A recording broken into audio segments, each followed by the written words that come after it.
Okay. Hello, everyone. Welcome to the Huggy Show with your host, Huggy. Sorry, I had to use the bathroom, so I do apologize for it being a little bit long. But it was a great time last night. Got to, I guess, have an impromptu interview with Belushi. We got to talk about content on his view or whatnot. His trials and tribulations, his ups, his downs, his ins and outs. You know, it was interesting.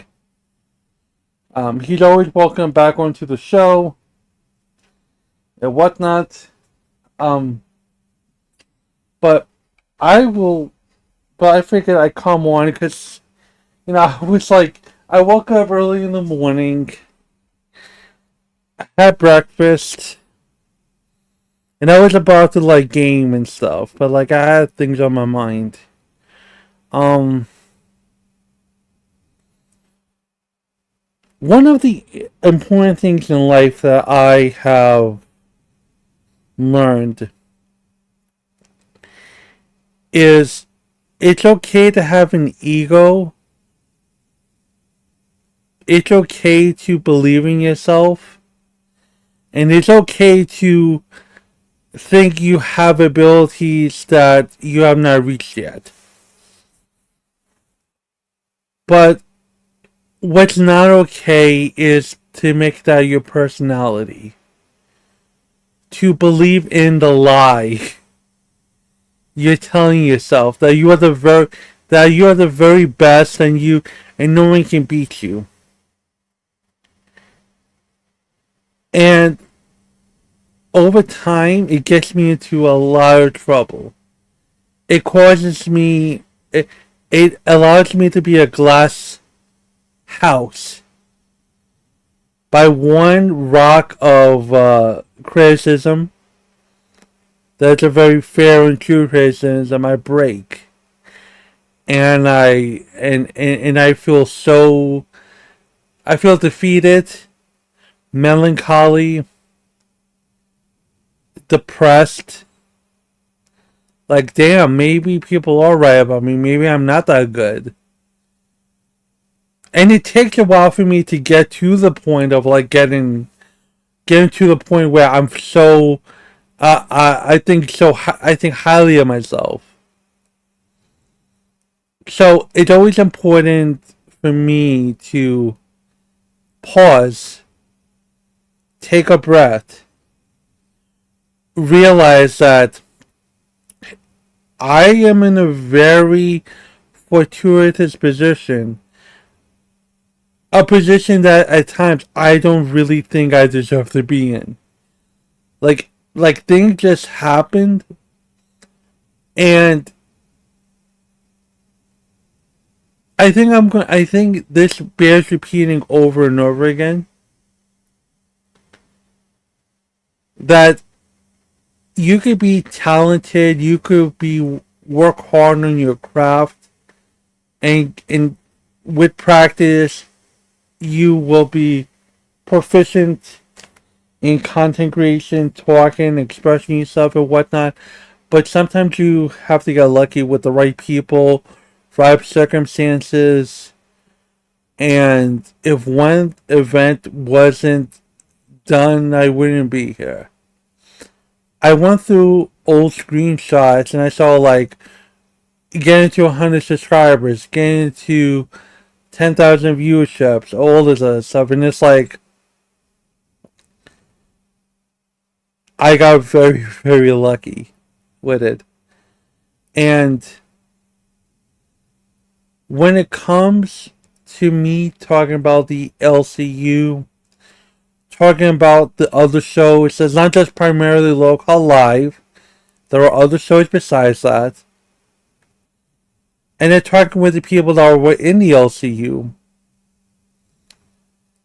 I look at the other shows, and I see that they themselves were put in a position. They allow them to succeed because of a co-host or because of the right beef, because of whatever the case is, and it just gave me cause to pause. That yes, I do stand by all my criticisms of the show, but if I'm not careful, I too could be accused of being a lackluster content creator. I too can be accused of not being as good as I claim I am. My whole spiel about like, oh, people like you. Like I said, people like me, and people will not allow me to get dogpiled by other people.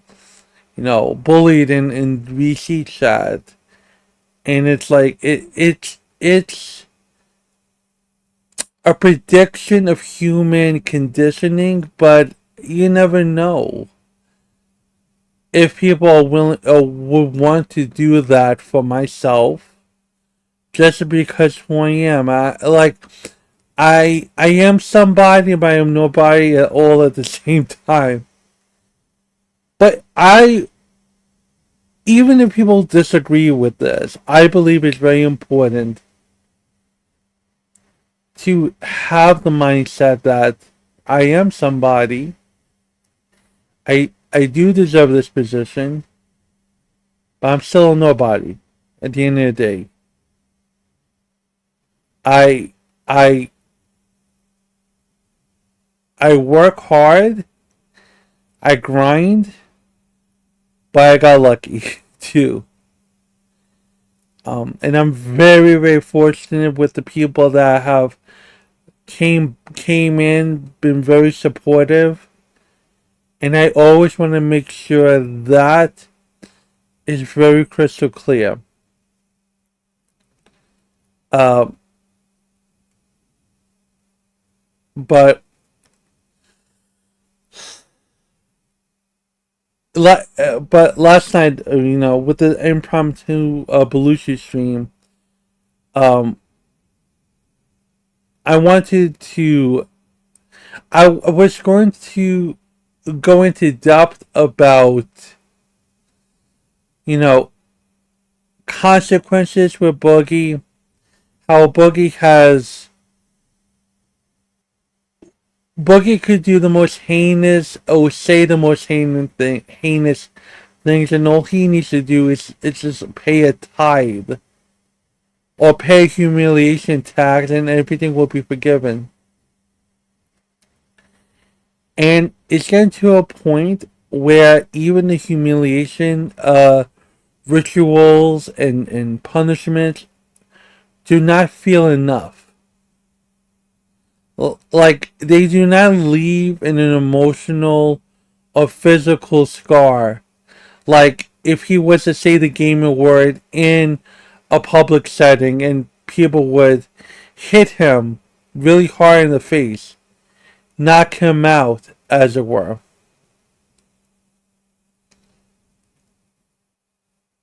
He even if it just to play a character, he's playing with fire, and it gets annoying when people do not get the proper uh, punishments they deserve. Like, who cares if they paint him white and him wearing a bikini or rubbing honey all over his face or getting a wedgie from Desi? Who cares about all that? Like, this man goes on to another Rumble stream and promotes a meme coin talking about 4 acres and a mule and then leaves. So, like, who cares?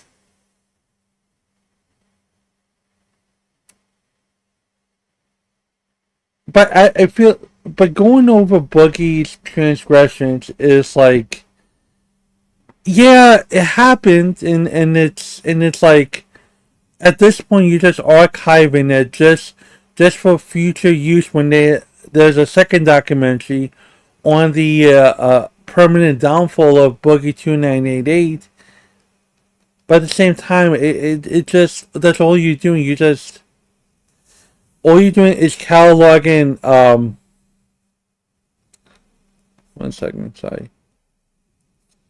All you're doing is just cataloging his nonsense. 1 second. You, it's not worth it. I mean, that's all it is. Like, nothing will happen to it. 1 second, let me just go here real quick.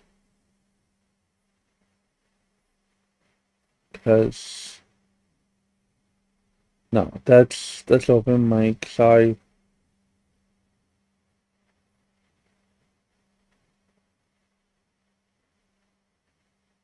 Input, like, well, so everything is set for that.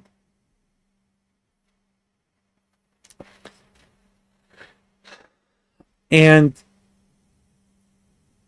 I do not know what makes Boogie so special for him to say and do all this. And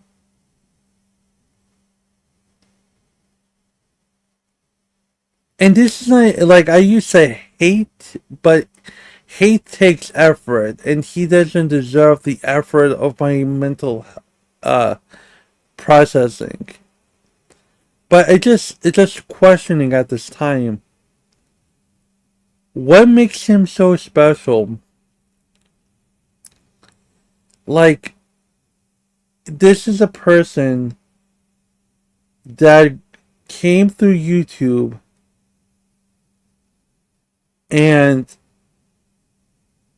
he was someone that played a character named Francis. He was someone that exhibited gaming prowess.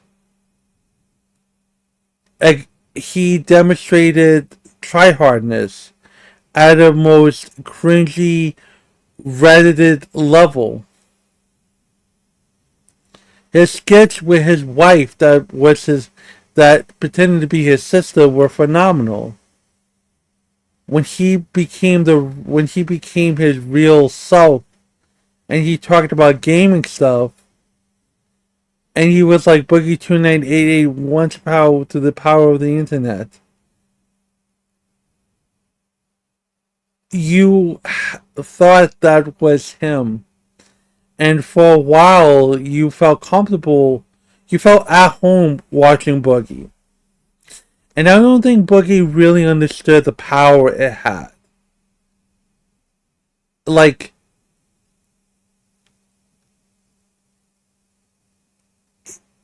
to have people come to you and to love you and to cherish you,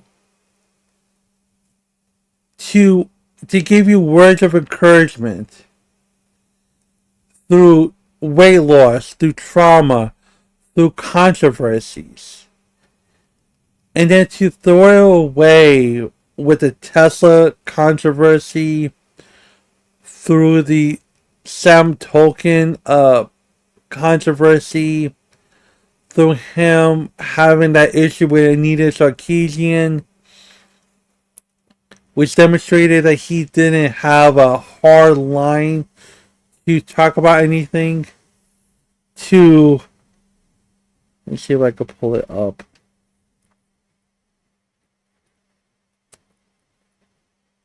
Oh no, I have to do here. Hold on. Sorry.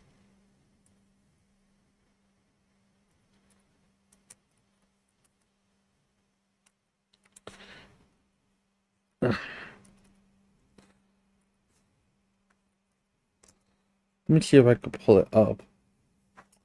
Oh my god.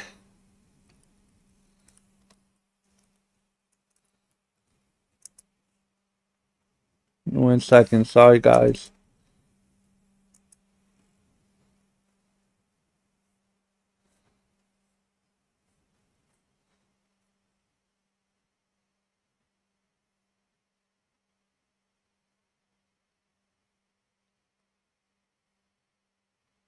Hello, everyone. If you're a fan of Steve, Truth is Own only Boogie say and it's 50 pounds, you really weight, they're lazy and they like food. You get to 100 pounds overweight, you're really lazy and you really like food. Right. You get to 200-300 pounds overweight, something's fucking wrong. You might have an injury maybe, or maybe you're eating to die. Yeah. And you get to 300, 400, 500 pounds overweight, that's somebody who's been molested. That's straight up. okay. Well, I'm not here to talk about that. I'm not touching that one. What we're here to talk about is this bit. I've always believed in boiling the frog, right? Like, I've always believed, hey, we should have same-sex marriage. I love same-sex marriage. Let's do it. But the problem is, we try to get it done right now. There's going to be a huge backlash, okay? So let's try to do it in 20 years, in 10 years, and let's see if we can avoid the backlash. Like, oh wait, hold on, I wonder if I could do it here. Yeah, hold on. Actually, I don't know why the hold on. Somebody eats like 50 pounds overweight, they're lazy and they like food. You get to 100 pounds overweight, you're really lazy and you really like food. Right. You get to 200-300 pounds overweight, something's fucking wrong. You might have an injury maybe, or maybe you're eating to die. Yeah. And you get to 300, 400, 500 pounds overweight, that's somebody who's been molested. That's straight up. I can tell you that after setting something that damaging, or are you just saying like it's almost exclusively always molesting? It's almost exclusively molestation. Wow. I'm so surprised by that. It's like fucking- almost exclusive. That's get to 300, 400, 500 pounds overweight. That's somebody who's been molested. This is Boogie. Before this H3, before he was fucking low-cow fucking mascot. Okay? He's trying to, let's go back to this again. Somebody eats like 50 pounds overweight, they're lazy and they like food. If you're 50 pounds overweight, you're lazy. You get 100 pounds overweight, you're really lazy and you really like food. Right. 100 pounds, you're lazy. You get to 200-300 pounds overweight, something's fucking wrong. You might have an injury maybe, or maybe you're eating to die. Yeah. And you get to 300, 400, 500 pounds overweight, that's somebody who's been molested. Again, this is during the height of the Boogie mania. This is Boogie being Boogie. This is Boogie. Okay, look at this Boogie, and look at this Boogie.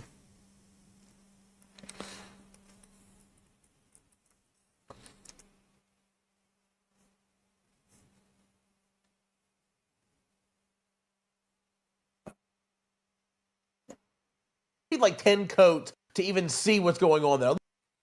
This is Boogie sitting on his floor with white paint, with BLM looking like a sped. Look at this Boogie 7 years ago, roughly. 2018 Boogie, right? That's straight up. I can tell you that after Or setting something that damaging, or are you just saying like it's almost exclusively always molesting. molesting? It's almost Really? exclusively molestation. Wow. I'm so surprised by that. It's like I wonder if there's 90%. any like studies about that. I don't know. I'm sure they're done. I'm sure they are. But like that's somebody who's like carrying some real fucking. So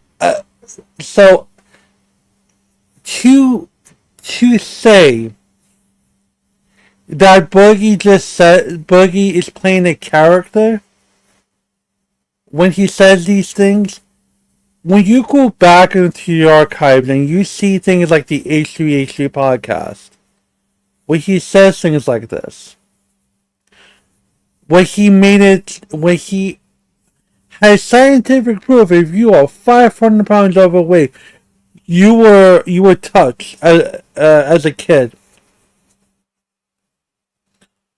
with no background. So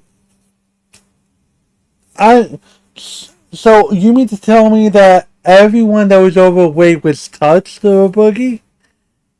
You're making that into a statement?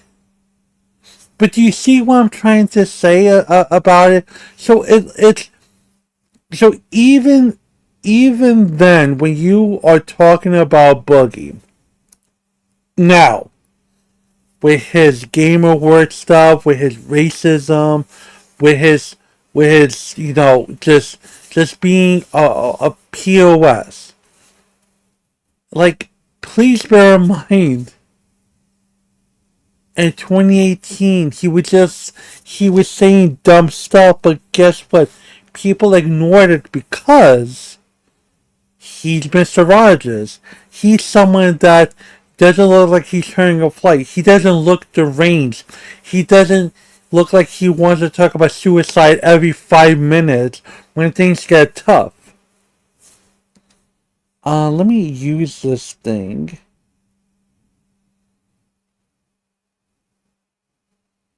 Let's see, can I...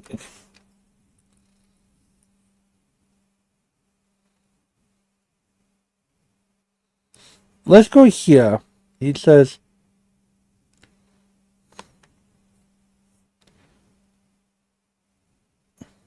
Minds because I don't like it when gay people get killed. I don't like it when somebody gets murdered for being gay. So let's not rile up the fucking crazies, okay? Let's just go slow and easy. Her methodology is to rile up the crazies, get right in the face, put a finger in their face and say, I don't like fucking what you're fucking saying. And that's fine. But I think after talking to her for an hour, she, on some level, definitely wants what's best and doesn't understand that. And then I'll let go. And then I will call her every name of the book. I don't want to do that. Yeah. You're a straight white man and you're in this audience and you think you're immune to it, get to my level of notoriety and you'll get shit too. Well, it's a good point. Let's say home. Matter, right? If somebody fucking despises you or hates you or fucking whatever, they don't like the way you do your job, they don't like the way you create content, they don't like you as a person, there's a family member doesn't like them, fuck them, it's their problem, deal with it. Deal with your fucking problem, it's not mine. I'm going to be me, and I'm going to love the people who love me. That's great.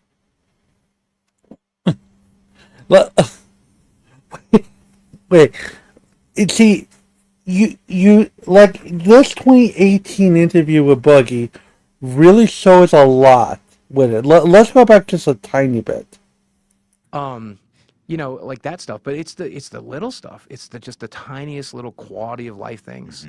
You know, Is there something that you still look forward to? Like you're like, man, if I could just do this one little thing. I want to buy clothes off the rack one day. It's going to be a while. You know, I still use like the only place I could find that had clothes my size was a place called King Size Direct, and they still sell like 9X clothes. 9X. 9Xs, yeah. What size are you? I'm wearing 4X 4X? everything now. Yeah.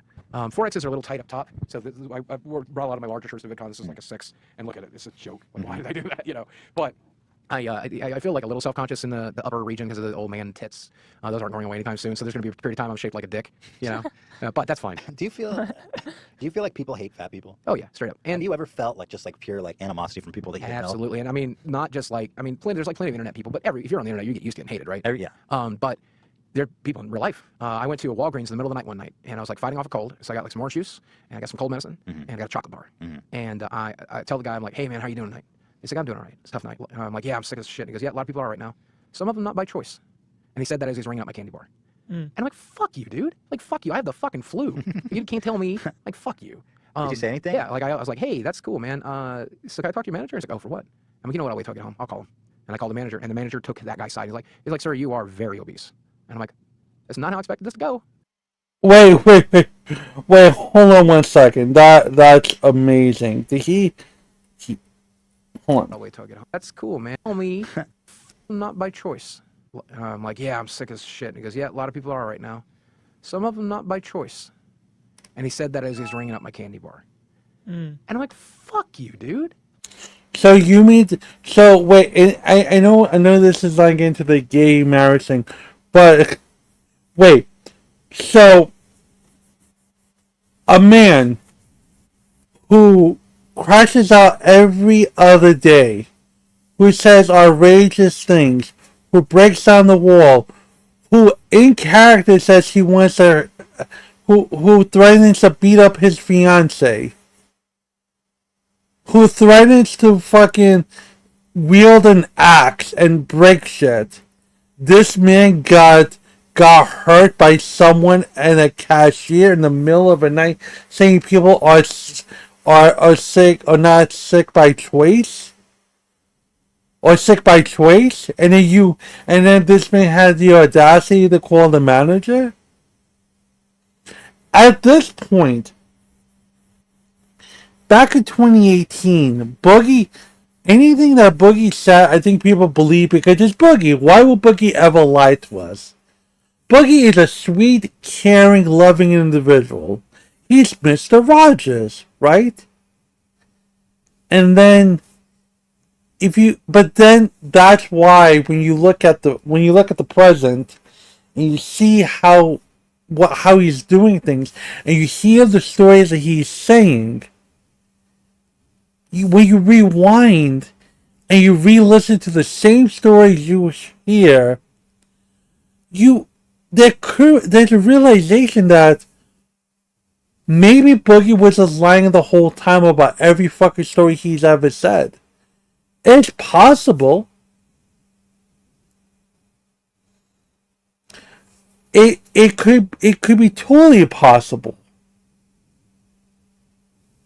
Hell, when he tried to go at Frank Castle and he tried to sympathy bait with Frank Castle, and when Frank didn't want to give a fuck about it, you saw there was a fucking weakness in Boogie's game, because Boogie, for the first time in a long time, couldn't get someone to feel bad for him.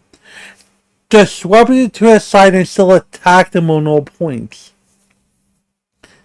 That's when you saw that Boogie wasn't all he was cracked up to be. Like, fuck you. I have the fucking flu. You can't tell me. Like, fuck you. Did you say anything? Yeah, like I was like, hey, that's cool, man. So can I talk to your manager? He's like, oh, for what? I'm like, you know what? I'll wait till I get home. I'll call him. And I called the manager, and the manager took that guy's side. He's like, So then you wanted to call the manager, Boogie, because to complain to the manager that a cashier insinuated that you were sick by choice. Because you were fat, you were like whatever, right? And then all of a sudden, you say in this story, because at this point anything you say is a story at this point. It could be make believe in that weird mind of yours. You mean to tell me that you said that the manager took his side? In what world would a manager be okay for their employee to insinuate that a customer would be sick? It's okay for an employee to make fun of a customer for their weight loss, for their weight gain, or whatever the case is. he's like, sir, you are very obese. And I called him. So can I talk to your manager? He's like, oh, for what? I'm like, you know what? I'll wait till I get home. I'll call him. And I called the manager. So listen to this, and there's another thing. I waited until I got home,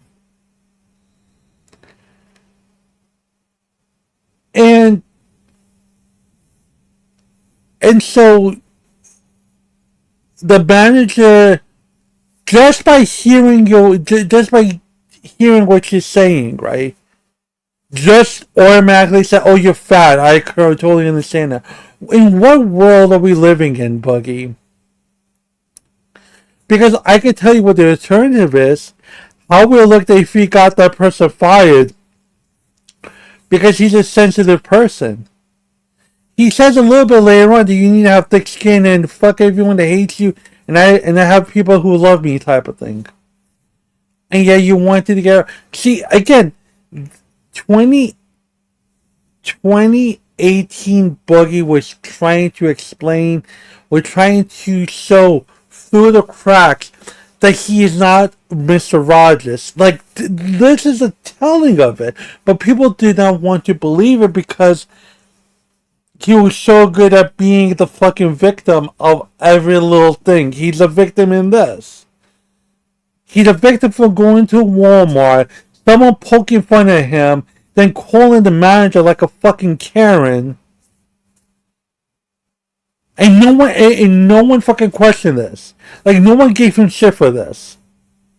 and the manager took that guy's side. He's like, sir, you are very obese. And I'm like, that's not how I expected this to go. So I guess I'll just hang up. That's crazy. All right. You know, I one time I was in Memphis, Tennessee, and it's right after that feeder I was dating was convinced me that it would be okay. Like, I can't shop at Walmart, dear, but I want you to go to the Walmart with me. They have motorized scooters. You need to use them. I can't physically. I don't even know if I can be comfortable in those things. I don't know if they can carry me. Let's try it. This is my second time ever trying one of these things, and a guy gets behind me, and he's got like his shitty old flip phone from 2005. But he's like following me behind, and he's filming me. Really? And he's That's like, so look at fun. this big motherfucker. Look at how I've never seen nobody this big. Look how big this motherfucker That's is. so fucked. Wow. And I'm like, dude. wow, Come that's on. crazy, right? I don't even believe that either. And but I get it to some extent because you perceive it as Who is going to record someone while they're on a rascal? Like, come on, man. Come. Again, if you're willing to lie about small stuff, you are highly likely. The percentage is highly likely to go in and say bigger stuff. See, the problem with trying to with trying to talk about the trauma that Boogie talks about on a daily basis is the fact that there are people that will cover for him. His sister and brother are not going to say Boogie's lying about this stuff. No one in their right mind would say all that. His parents are dead. He has a sister and brother. They're not going to lie for him. So that is a very hard thing to prove or disprove about his trauma. So that right there is the best. That is the best place to go to for sympathy. Oh, I was touched as a kid. I did this to my father. Like, I was used and abused or whatnot. And his family has a co-sign to this. His fiancé has a co-sign to this. His roommate has a co-sign to this. He has the monopoly on trauma. And you can say, oh, he's lying about it, but how can you prove it? But in these little stories, it sounds bullshit. It smells like bullshit. Maybe it is bullshit. You understand what I'm trying to say? So there were no consequences to his actions. They never has, and there never will be. gluttony. And you perceive it as selfishness, and you perceive it as laziness, and you perceive it as Because they don't- all these terrible negative traits. They don't relate at all to what you're actually. Right. You don't experiencing. perceive it as coping. When they You gain don't- weight, it's because they let themselves go for a week. People don't perceive it as coping. They don't perceive it as dealing with a molestation. They don't perceive it as addiction. They don't perceive it as that, right? And that's true of homeless people. A lot of people find homeless people contemptible. You know, but you look at true. some of the numbers, and Yeah. they say that actual homeless people, not necessarily your guy on the street corner with a cell phone in his hand, but like the actual people in New York who sleep in a fucking gutter, most of them have mental illness. Of course. But we think of them as disgusting, dirty people. And that's the thing. A lot of people just not very good at empathy. I'm not that great at it, honestly, so I can't blame them. It's tough. It's hard to think about anybody outside of ourselves. But I think if you really ever sit down and talk to a person of size, you'll understand where they're coming from. And there's plenty of people out there doing me a great fucking disservice by like all this health at any size shit. Fuck you. Like seriously, fuck you. Well, these are like predominantly like plus size models who are like, don't tell me like that being fat is unhealthy, or they'll say stuff like that, or that being fat is beautiful or whatever, or overweight. And there are people out there who find fat very beautiful, and that's great. And you're right, you are beautiful to some extent, and you're still another person, and that is beautiful, and that's all great. But understand that what you're doing is absurdly unhealthy. I find- yeah. And that you're damaging your organs, you're damaging your bones, you're going to suffer tremendously in your late 30s and early 40s, and you'll be dead by 50. So The fuck whole off. healthy at every size. Well, it's like almost oxymoronic, like healthy at every size. Yeah, It's like it's no. just not a thing. It's just not a thing. And I'm sorry. Do they really believe that? I don't know. I honestly don't know. I think there's a certain amount of self-delusion you have to go through to be a certain size and to do that stuff, and maybe there is some level of that. I'm all for body positivity to some extent. I'm all for it. Well, there's a difference between being like, I'm Hello? Hey man, I just want to come say, bro, it's such a different feeling, like looking at Boogie 7 years ago and looking at him now. Because this is around the time when everybody thought of him as Mr. Rogers, you know, the kind-hearted Boogie, the kind-hearted fat gentleman, and now he's just known as the creepy low-cow dude who keeps fucking up his life. Because, like, I remember, like, I was a fan of Boogie in, like, 2016, like, right before current Boogie. And let me tell you, it's such an interesting feeling, right? He's such an interesting person. Because it's like, when I see Boogie on, like, now, it's so weird, because, you know, I met Boogie in real life last month, you know? And it is just such a weird feeling seeing him on here, like, acting like he does in real life, and then I watch him on Locale Live, he's acting like he's like a psychopath, you know? Yeah. I also want to say, like, he's like, you ever watch Spider-Man, Huggy? You know how, like, the Green Goblin has, like, the split personality? Yeah. Dude, I like, feel like sometimes Boogie just has, like, this split personality. Like, his Boogie persona is, like, the one where he's like, you want to fuck up your life. You want to look like a jackass. And then, like, his normal, like, self is like, no, you don't want to do this. You're kind Steven. Bro, it's just so bad. So let's talk about VidCon last year. Ooh. The great, notorious Anita Sarkeesian. And I got shit from both sides. I got shit from Anita's fans. Let's set the let's place the. Yeah, but as I said before, you go back to this and you realize, yeah, he does lie about stuff. And it's amazing. It really is. It really is. You're right about that. Setting. Yeah.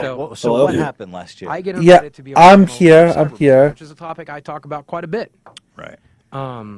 And my premise for cyberbullying has always been very simple. Doesn't matter who you are. You put yourself out there, you're going to catch shit. Okay, I do apologize. I had to hook up my mic. When a woman says, I catch it worse than you, I say, probably, but you know what? We're both getting it, so we should both work on it. When a person of color says, I get it worse, I say, you're probably right, but we're both getting it. Yeah. And we should both work on it. So you know? your point going into that panel, I mean, people knew that was your position. Right. You had spoken about it. And I think VidCon knew when they asked me to be on it. Right. Is that I am here as a person. I'm going to repeat the thing that got me in so much trouble. Mm-hmm. But here I am sitting in a place of perceived privilege. Mm-hmm. I am straight. I'm white. I am male. Mm-hmm. And you guys think that makes me bulletproof. Right. But it doesn't. Yeah. Because I've had people show up at my front door to say nasty shit to my face. Mm-hmm. And I've had them send boxes of shit. Where's the proof of that?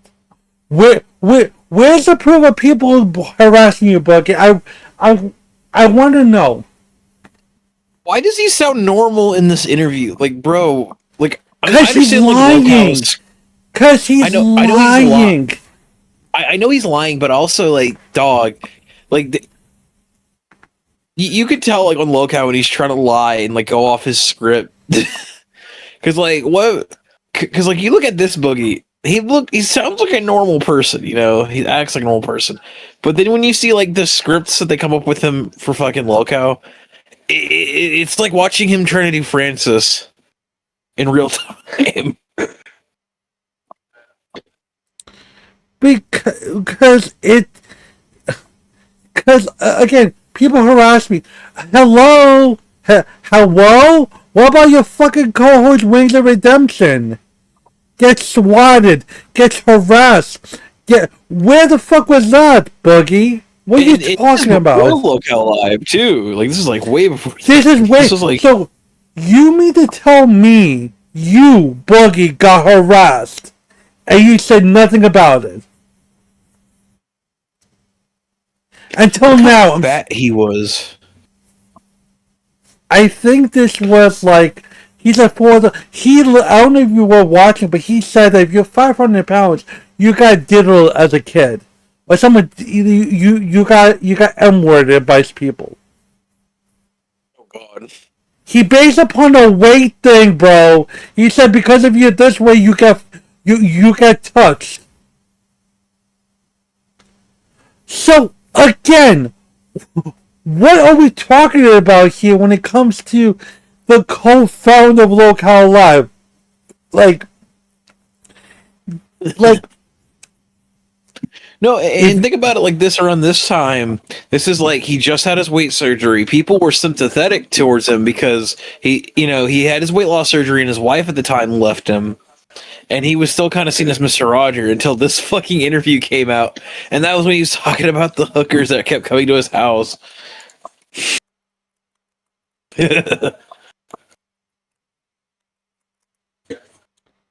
well, yeah, I changed the title of the stream to Boogie Deep Dive. Fuck it. Let's continue. Shit to my front door. I've had them send black dildos to my Boxes PO of box. shit? Boxes of shit. That's bio. Really? Actual boxes of shit. Where is it, Boogie? Where is it, Boogie? Where is? Like, what are we talking about here? Shit. Where is it? Because this is a man that says I'm a real person. Look at me. I am so vulgar Look and at so. H3. H3's face, he's not fucking buying his shit. Like, look at him. Like, H3 giving him a face like, yeah, dude, like, I don't fucking believe you. But you know what makes me laugh about this? Fucking H3H3 has his podcast has like 2.5 million subscribers, right? Look at Yeah, fucking it was back when it was good. Look at Locale Live. I want to make the premiere show, right? 92,000. You haven't hit a fucking million. And this has been going on for 2 years now.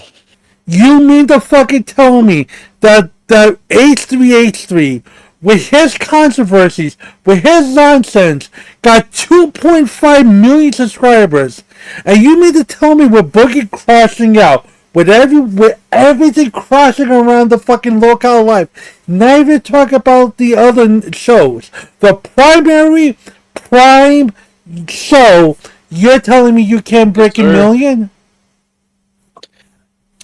Dude, not only that, but they can't even really break their views anymore. Like, if you look at their views are going down because they keep scaring off their crowns and shit. Look, there's a tweet I did. Where you remember when Boogie did the cancer thing and Keen put up a poll? Oh, yeah. Okay, you remember how many people voted on that poll was? If you don't, I'll remind you. 5,000. Jesus Christ. 5,000. They can't even get to 5,000 now. It's not because of fucking the other host. It's because of Boogie. Boogie is not that guy. Well, not only that, Huggy, but like I just kind of feel like the core of the show is just gone. I mean, like, shoot, like we've had Boogie now instead of having Boogie and them talk about like topics of gaming or anything, it's we're gonna watch Boogie scream and throw shit around his room for like 2 hours. Bro, that's not entertainment. Bro, Again, I am putting Locale Live, their success, on no one else but Boogie. Boogie is supposed to be, he always demands everyone to be better than him. He demands people to create content. He demands the best. Why have you brought 1 million subscribers to the channel, Boogie? Why do you not have so many viewers, Boogie? You keep on talking about you being viral. Where's the viralness? Where are other people talking about your crash outs besides the fucking clip channels? Yeah. Who tell me why we should care about your view on content creation. Also, if you think about it, Huggy, like if Keem could get like any other locale to like join, he could drop Boogie like that. It wouldn't even really matter at this point, you know. Well, if he got Joshua Block to fill in for fucking Boogie, it would be fucking gangbusters. Fucking if Emmeline Reed wanted to be in the big time, she could go in fucking local life and make Team so much more money than it is. Oh yeah, and she's got a big name under her, so like the girl world community would come, and the girl world community Exactly. And this fucking what they should do is let's get rid of fucking Steak and Albert. Let's put Amberlynn Reed and Boogie on there, and let's put another fucking. If they could try to pull another bigger like locale, then bam, like you be fucking making way more numbers than they're making now. No, right because now because the problem with Boogie is he don't play nice with people because it's always about him. It's not about the other hosts. If it's just Steak and Albert, that could work. It's Boogie. Boogie cannot help but be a. He literally, before I went to this part for New Year's occasion, he went to a Walmart Silver. He was sick as a dog. He got a NyQuil and a candy bar. Allegedly, a fucking cashier said to him, "Oh my God, people are just sick for their own accord or whatnot." Insinuating he's sick because he caused himself to be sick. You know what this man said? "I'm gonna call your manager." He called the manager when he went home. Allegedly, the manager took the fucking cashier side. Please, Silver Knight, tell me at any point in the history of retail does a fucking manager take the side of the fucking employee because the fucking employee is fat? Also, like, let's bring up the fact that like Boogie thinks he's always hot shit. Like, I noticed this, right? When I met him in person, like the conversation was about him. It wasn't, oh, me and Keemstar are having a fun time at Dollywood. No, it's I'm having a good time, and Keem, I don't know where he's at, and he's doing his own thing. And I'm just like, what? Like, bro, like Keemstar takes him on a trip and then ditches his ass on the fucking trip.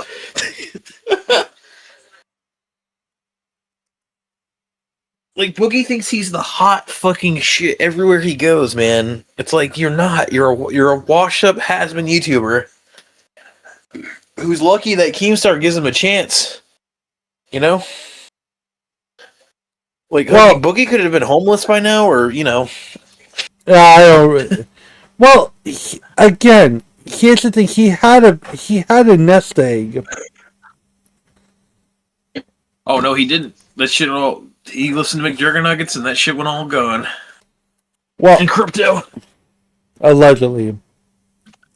No, that's what I'm told. Tell me about they sent it to the wrong address. The wrong address got leaked, so it was my friend's house. And he's like, "Hey, you got this in the mail?" Brought it to me, handed it to me, opened it up, and there's a box of horse shit.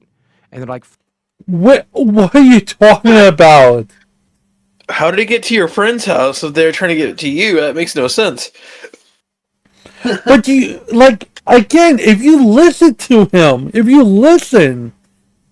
back in the day, it's like, why would people want to send you horse poop when you were supposed to be Mr. Rogers?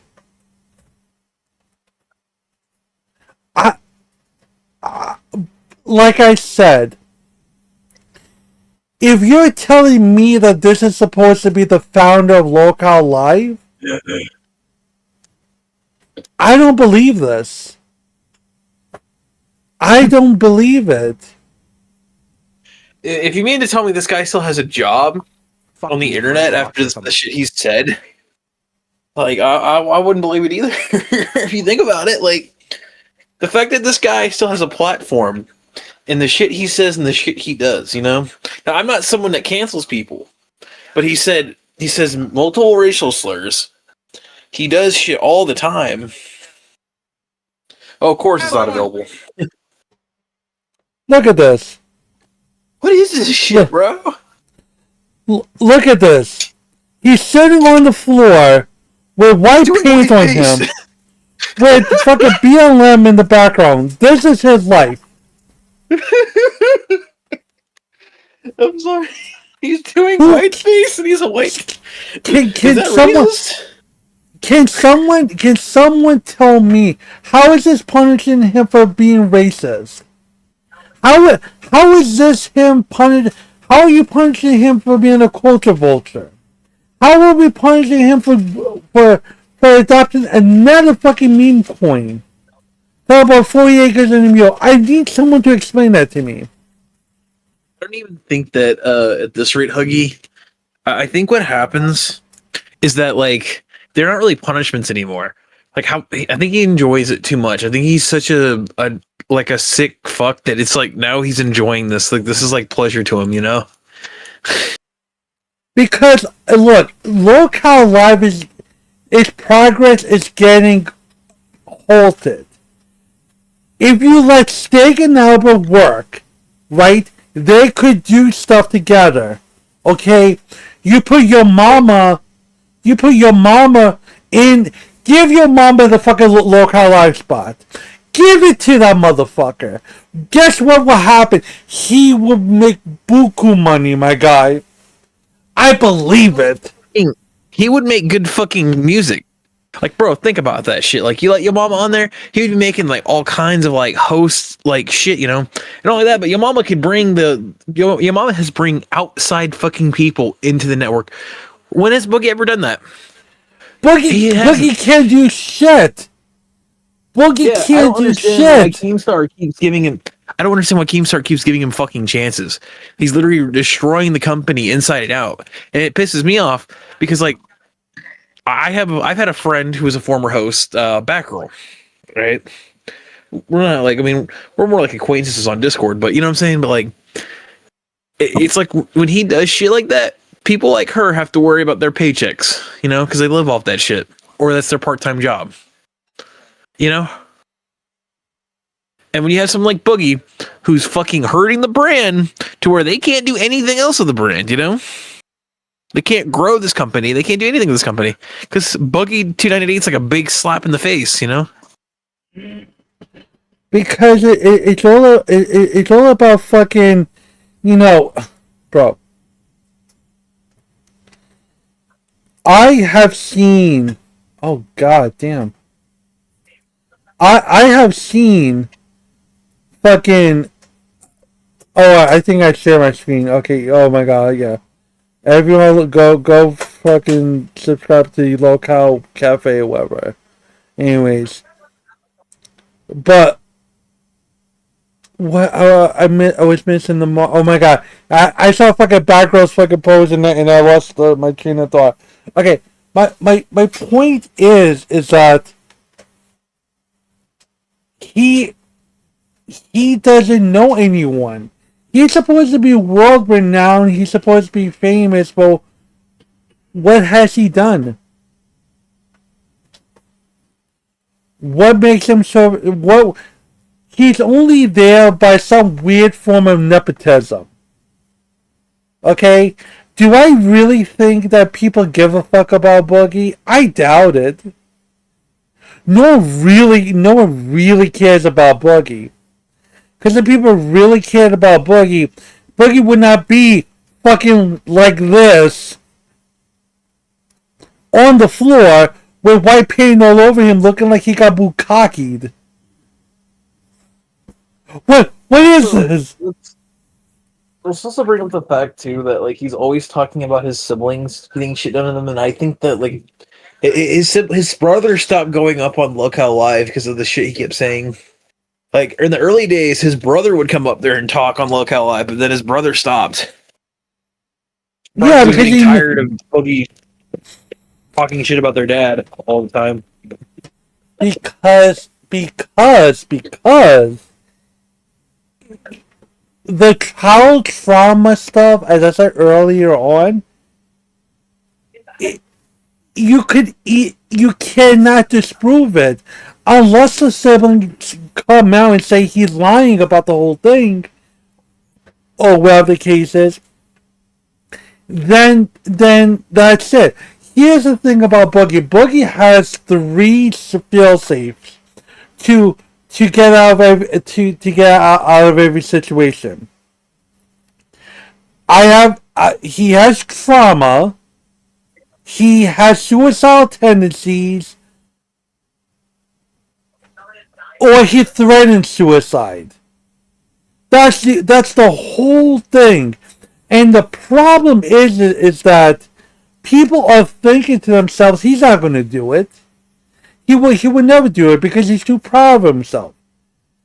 But people have humanity in their heart that he takes advantage of it and uses it as a way to scurry away. He should think his lucky stars that people have the humanity enough to not call out on this bullshit. Because if this was anyone else, okay, go. Bye. Like, leave a note. Please. I think Keem's at that point where Keem's just like, you know what, like, you go do it. I think he's even said that to him multiple times now. Like, he would, but that's the problem. He would never. But the problem is that you can't have that happen. You can't. He needs to get off. He needs to get off that He needs to get off that shit, bro. Like, seriously, I don't want him to not have any income because I understand he's got to pay his house off and shit, and he's got bills to pay like everybody else. What the fuck are we talking about? Mike said he has $16,000, bro. He does. How the fuck you can't pay off your mortgage? I'm so confused. Maybe it's not going to his mortgage. Maybe it's going to his video games. Or maybe.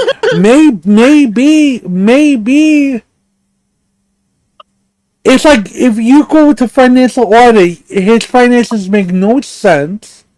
His whole breakdown makes no sense when he was on Mike Lum documentary. Nothing makes sense, but people just accept Boogie.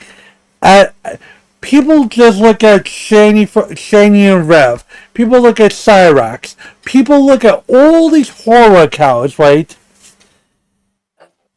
And they're obviously mentally ill in the head, right? But you look at Boogie, it's like there's a twinge of people not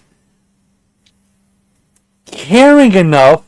No, excuse me, I take that back. There are people that just look at him being pathetic and just being regularly stupid. Not understanding the fact that he is truly not... He himself calls himself to be a lockout. This right here, 2018 Boogie, is just someone that is exaggerating the truth so people can love him. Yeah, you're right about that. He's definitely exaggerating the truth. One woman once said, I gotta hold my truth two toes down. But let's continue. Let's continue. Hold on. Something like that. I think it was. Look at his smug look on his Somebody face. sent me like a 12-inch dildo to the PO box. It's like, now you can finally satisfy your wife. Enjoy consummating your marriage with this thing. Or Damn, people are fucking. Right. Okay, show that. Show that letter. Where's that letter? I don't think that's the case. I just think that's Boogie talking out of his ass. I think he couldn't satisfy his wife, and he's trying to say, "Oh, somebody else sent it to me." No, Boogie, you're coping because you couldn't satisfy your wife. So no one called it out. No one called it obvious fucking lie. What respect does he deserve? If there was anyone else that we called out on, if IDEPS had said that, he would be called out on. If it was fucking Phil, it would be fucking ran all to the thing. But this is Boogie. Oh my god, we have to believe him that someone. If it was Wings, it would have been all over the detractors. Oh fuck, of course, but it's Boogie. Boogie is quote unquote wholesome, but people were bullying fucking Boogie. Guys, I need people to understand something. This is the Primarch. This is supposed to be the fruition of the local universe. This is the reason why all the other channels exist. Based upon a guy that I think at this point is trying to be acting repulsive or whatnot. Because here's the fantastic part. Here's the interesting part about that. If you really are that despicable, if you really are that disgusting, that fucking apology video that he did would not be so pussy-like. Right. Oh, I thought it was just a word. I realized it wasn't a word. It wasn't a word. If you had that big of a POS, then Do you remember when he said something about like people of color? He said that's a lot of money. yes, And Tommy kept that as his notifications for his donators on Chop the Point. How come nobody called him out for that back then? because it's Boogie. As I said to you before, it's just Boogie's Boogie. Like, And so, like, you deal with that shit. And I do not doubt for a second that plenty of women get it worse. Yeah. You know? And I don't doubt for a second that a person of color. You say that to me, I believe you. I got no reason not to believe you. Mm-hmm. That's fine. But my point on that panel was to say, if you're a straight white man and you're in this audience and you think you're immune to it, get to my level of notoriety and you'll get shit too. Well, it's a good point, and because they're all about inclusion, right? Right. But at the what inclusion sometimes results in is alienating the majority of the population, which are And you get straight white males, for example. Yeah, and you get a lot of what you call the oppression Olympics, right? Like, no, I have it worse. No, I have it worse. Yeah. No, I have it worse. Yeah. How about this? The human condition fucking sucks. The world we've created is a shit show. Social media is fucking destroying all of us, and we just work on that at a base level. And maybe Let's we don't start from exclude the straight white men who also could help. How about we don't exclude anybody? How about we all just work together? Yeah. Let's just do that. Yeah. And that was my goal according to that panel. And Anita, in my closing statements, that's basically word for word what I said. And then we got off stage, and she puts her finger in my face, and she's like, I don't fucking appreciate what you fucking said up there, knowing I didn't have a chance to fucking respond. And I'm like, it was closing statements. Everybody got a chance to close. They went to you next immediately after me. I don't understand. But like what I originally told her, But I'm she's bullying you. right, she's like straight up furious. All right. Now that this bullying, I wouldn't call it bullying, but I mean, she's mad. I mean, you know? she's got her finger in your Right? face, and how dare and you so disagree with me? I'm like, look, I have diagnosed post-traumatic stress disorder. I depersonalize during moments of great stress. I'm already in a lot of pain. shut up, shut up, shut up, shut up, shut up, shut up, shut up, shut up, shut up, shut up. I depersonalize when I go through stress. Okay, really? Do you want to play this game with me, Boogie? You want to play this goddamn fucking game with me, Boogie? Okay.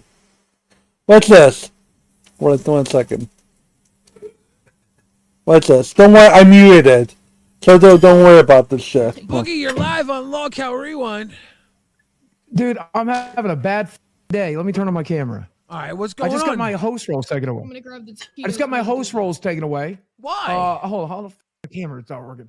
It's Maria's got to see it. Spooky said I wants it got off. my host roles. Yeah.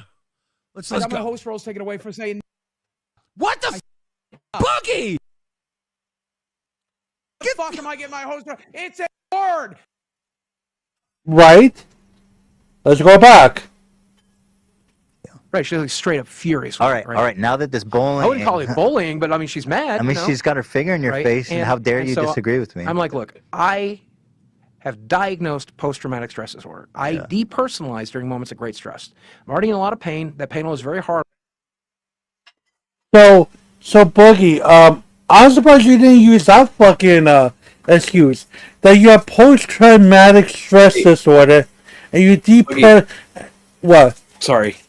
I was gonna say sorry. I was gonna interject and say like, I like how like he in here he's like, oh well, like, where's your fucking proof? Like, where's your where's your proof that you actually go to therapy and got this shit like fucking or like a mental hospital release papers that said you had this. Like, god damn, it's like I feel like he was self-diagnosing himself at this point.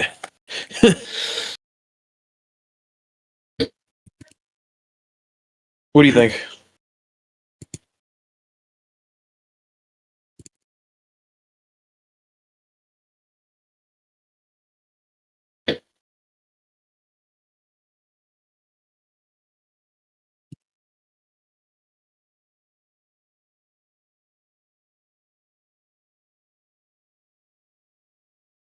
Huggy?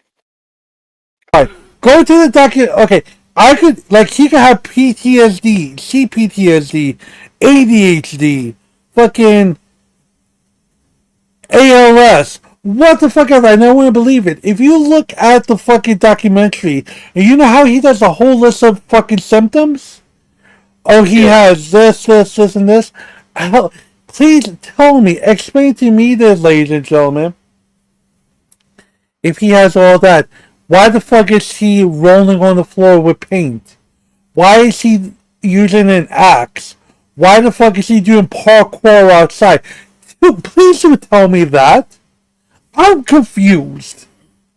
Also, Huggy, it's like if he has all these problems, he should be locked up in a mental. He should be, in a mental hospital or getting treatment. You know, if this was the actual case, I'm gonna use another locale as an example. Daniel Larson. You know how that guy was kind of like insane. He thought that, and then he can't go on the internet. He's in jail right now. Yeah, like in a mental asylum. Yeah, Boogie should be, if he has all these symptoms that he keeps saying he has, he would be in a fucking hospital right now. He wouldn't be at home. No damn way he'd be at home. They'd have to keep monitored there. He'd be in a padded room. Exactly. With the amount of times the cops been called on him, you would think they would be a welfare check on him.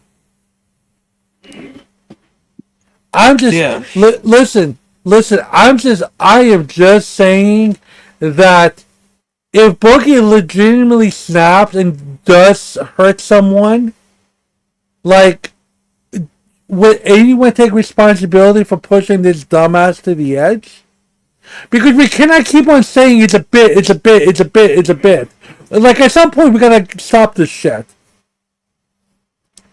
We gotta cut the bullshit and just say that something's wrong with him. Something's mentally wrong with Boogie. Let's just make that the fucking baseline that something's wrong with Boogie. And go from there. If we designate Daniel Larson as fucked in the head, Cyrex as fucked in the head, as Shani and Rev fucked in the head, if we have all these if we designate these people are mentally unstable, they should not be in society. Why is he not there too? Because he's playing a character? Because he's playing fucking crazy? Because he's not entertaining enough without having an axe, without being racist, without being fucking misogynistic, without throwing violence, even if it's playful violence? Without painting himself? Where is the entertainment value? Why the fuck is it that... How is it that Tommy has his fucking thing on Cafe and Shot from the Point and his thing on Kick? How is it that fucking Buff Weeb is being successful on his own stuff without painting and doing harm to himself? How the fuck does Nightmare fucking have his own drumming stream and he's talented? Yeah. How come these people who you just described, Buff and Nightmare, can do it with such a low audience and they still keep going? Why Boogie claims, I can't do anything on my channel, my audience is dead. Bro, even if you were just making fucking 30 viewers, that's better than none, Exactly.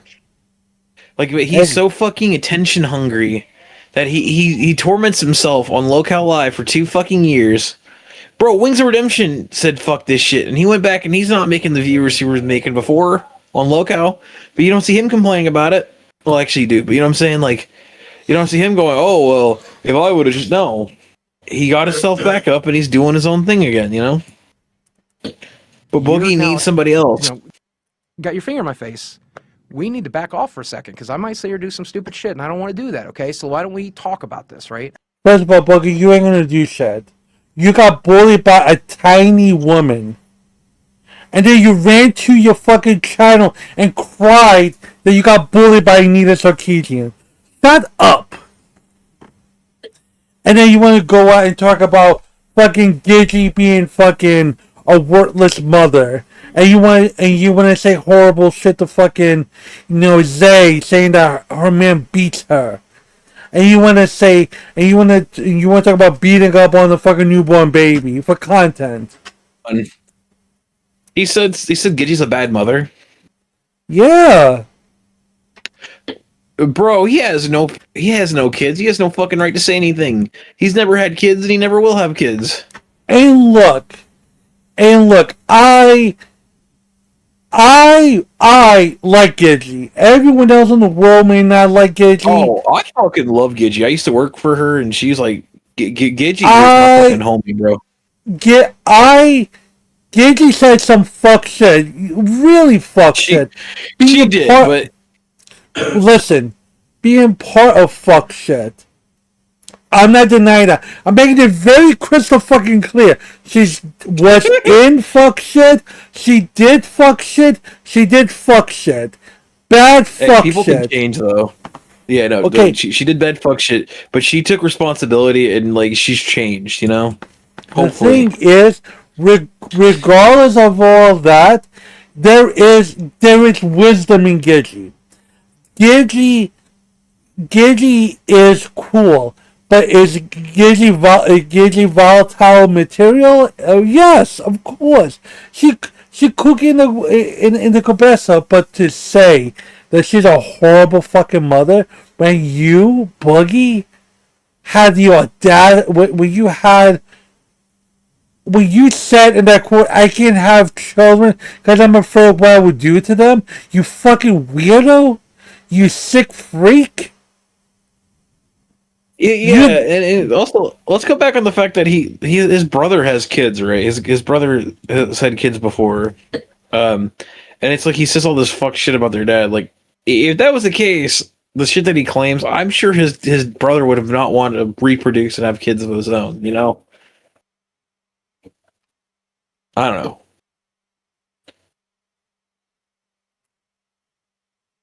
Okay, that sounds like a stupid take. Sorry. Yeah, no, it's not I'll stupid. apologize for that.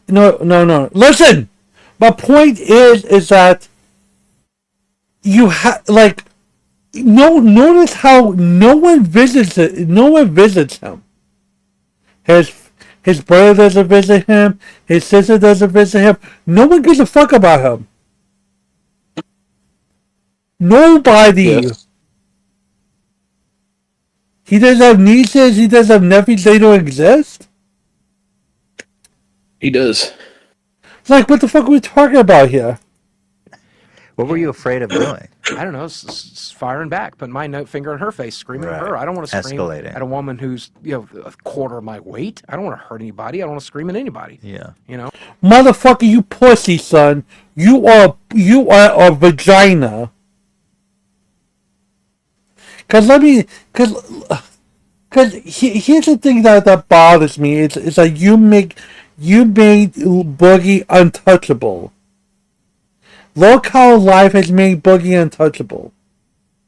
Like everything Boogie has to be in on the show. And the only reason why he's there is because he's the one that's going to take the pinfall. He's the one that's going to do stupid shit. Like, at some point, people are not going to care about punishing Boogie if it doesn't mean anything. He will never learn his lesson. He will never learn his lesson. The fact that he talks about the fact that he said that his dog had kidney disease, right? And it was a really weird thing, and then all of a sudden it just disappeared, which is a miracle. I'm not gonna say it can't happen because there are cases that does happen, but when you outline this as fucking Sammy is 40 years old as fuck, has a crooked fucking eye, he does a fucking runt. You say all of this stuff, and you fucking telling me that this motherfucking Sammy had fucking God and anime on his goddamn side, and he was cured of kidney disease. His dog should be dead by now with all of the diseases he always lists off that Sammy has. So you Same mean we to should tell be me? dead. So you mean to tell me that a fucking runt that he fucking says that he has a crooked eye? That man somehow, coincidentally, has cured kidney disease. This particular dog. This dog. Next, you're gonna fucking tell me your roommate is cured bladder cancer. What? What? No. Next, he's gonna say like Desi's like is the Bloody Mary or something. No, it's the Virgin Mary. Because it's like, okay, the dog's not dying of a fucking disease. Okay, fine. God bless. God save the fucking animal. God bless. Sammy is the great sink of all little dogs.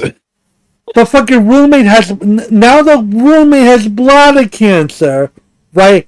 And now, what is it going to be in perpetuity that he has fucking that he will always have cancer? Is he gonna fake? Are they gonna fake a pregnancy with Desi? You know what? You know what, Silver? I would not be surprised about that. That is the next arc. You watch. Watch what's happening, and I'm gonna call my shot.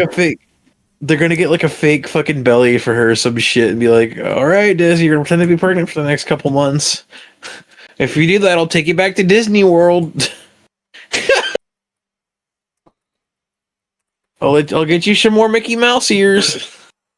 Look. Look, you wanna know what I think what happened? Back him is where they're gonna quote unquote conceive the baby. Yeah. Oh god. So this is what's gonna end up happening, and I'm gonna shoot my shot on this. Okay, well let's put a bet on this. I will put $1. I'm putting a $20 Steam card up. What? We'll talk about the semantics of it. But I put it like this: I bet you that they will go to fat camp. They would have a fucking a rendezvous. Let's get jiggy with it. They're going to have sex. Somehow they're going to have sex. Oh god, I don't want to hear about Boogie. I don't want to see Boogie doing that. And then 3 weeks later, what's going to happen is it's going to be a pregnancy test. Babe, guess what? I'm pregnant. You what?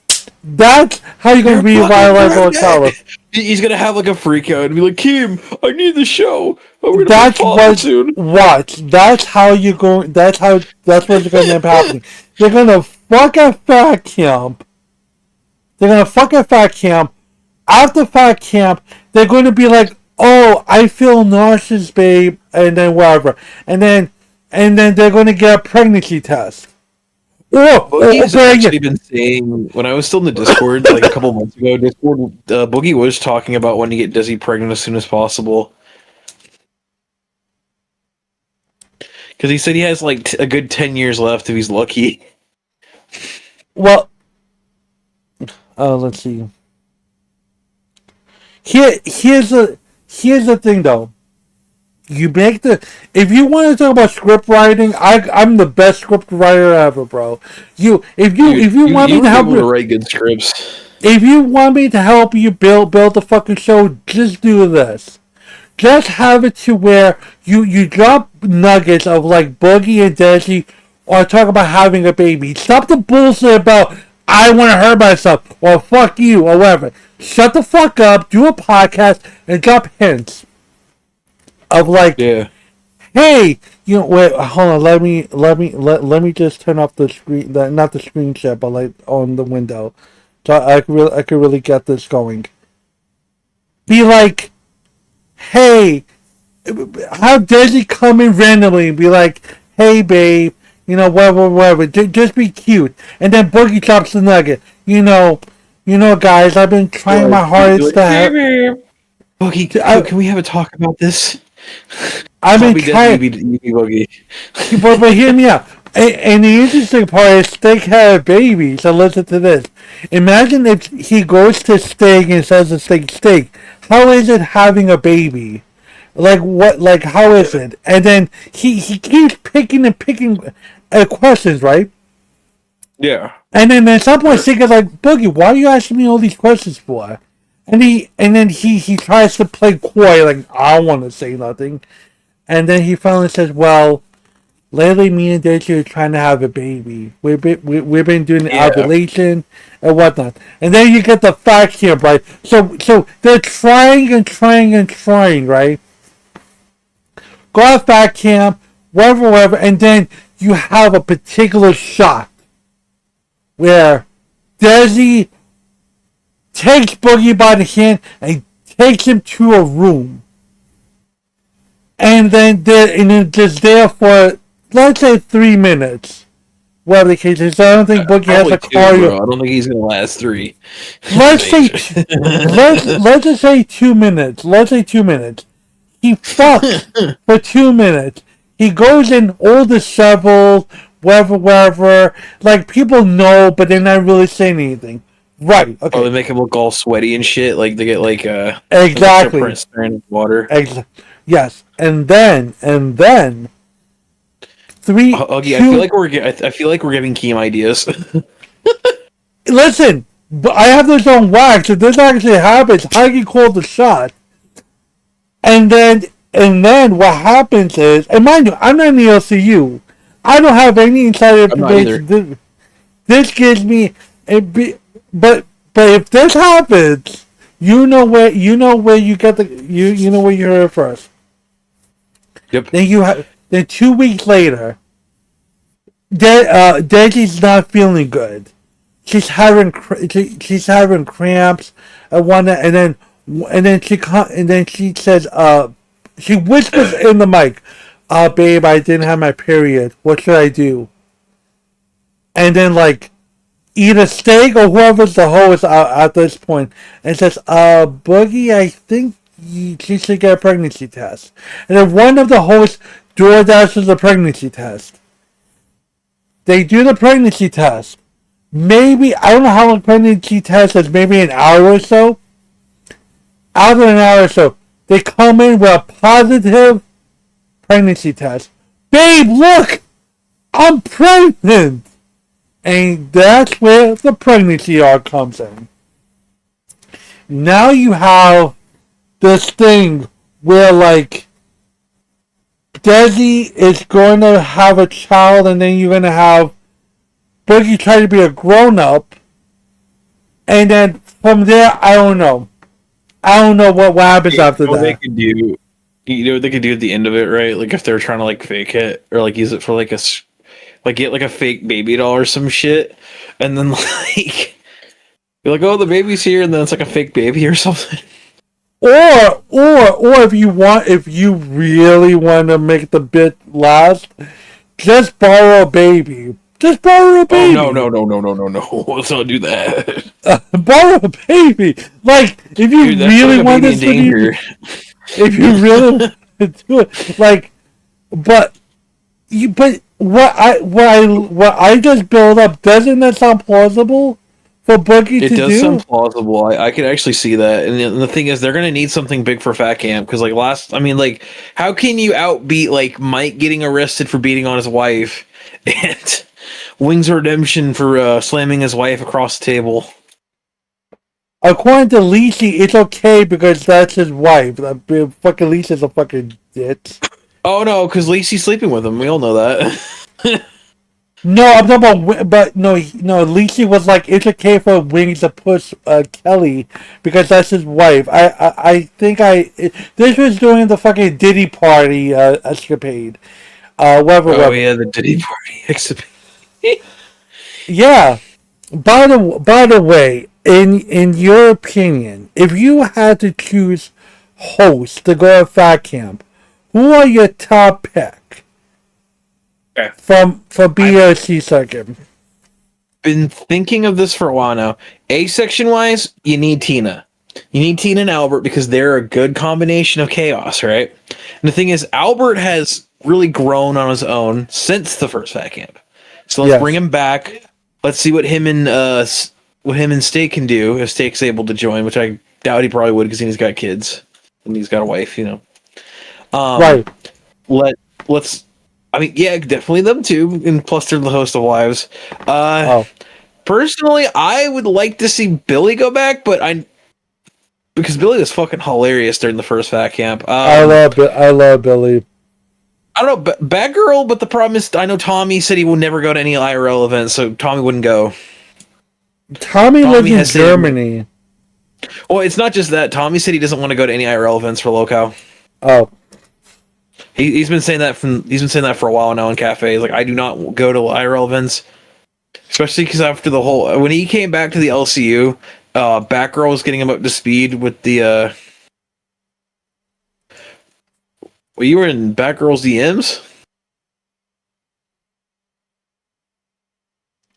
oh yeah. I just conversated. I did not with know she people. had a Twitter. I talked to her on Discord. Yeah, I'm trying to promote. But continue. Go on. Oh yeah, sorry. But dude, it's like I don't know. We need. I think for B Circuit wise, I mean B Circuit is a very hard. What's the word? B Circuit is definitely. What's the word about B Circuit? It's hard for me to choose people. Okay, I think Phantom. On the side of like, I'm going off of like people who would be good at production, like how Beans and Grim were last time. I think Phantom should be there, like manning all the cameras and shit. Because Phantom has stated before, I've talked to Phantom about this, like behind the scenes. Phantom has a good experience with cameras and shit. He would be really good at production, and he knows how to kind of like get everything in order, make sure the cameras are going smooth and shit. You know, I could see him work behind the scenes. But I could understand why he wouldn't want to go because, you know, he's a former alcoholic. And if they're drinking like they did last time, he doesn't want to be around that.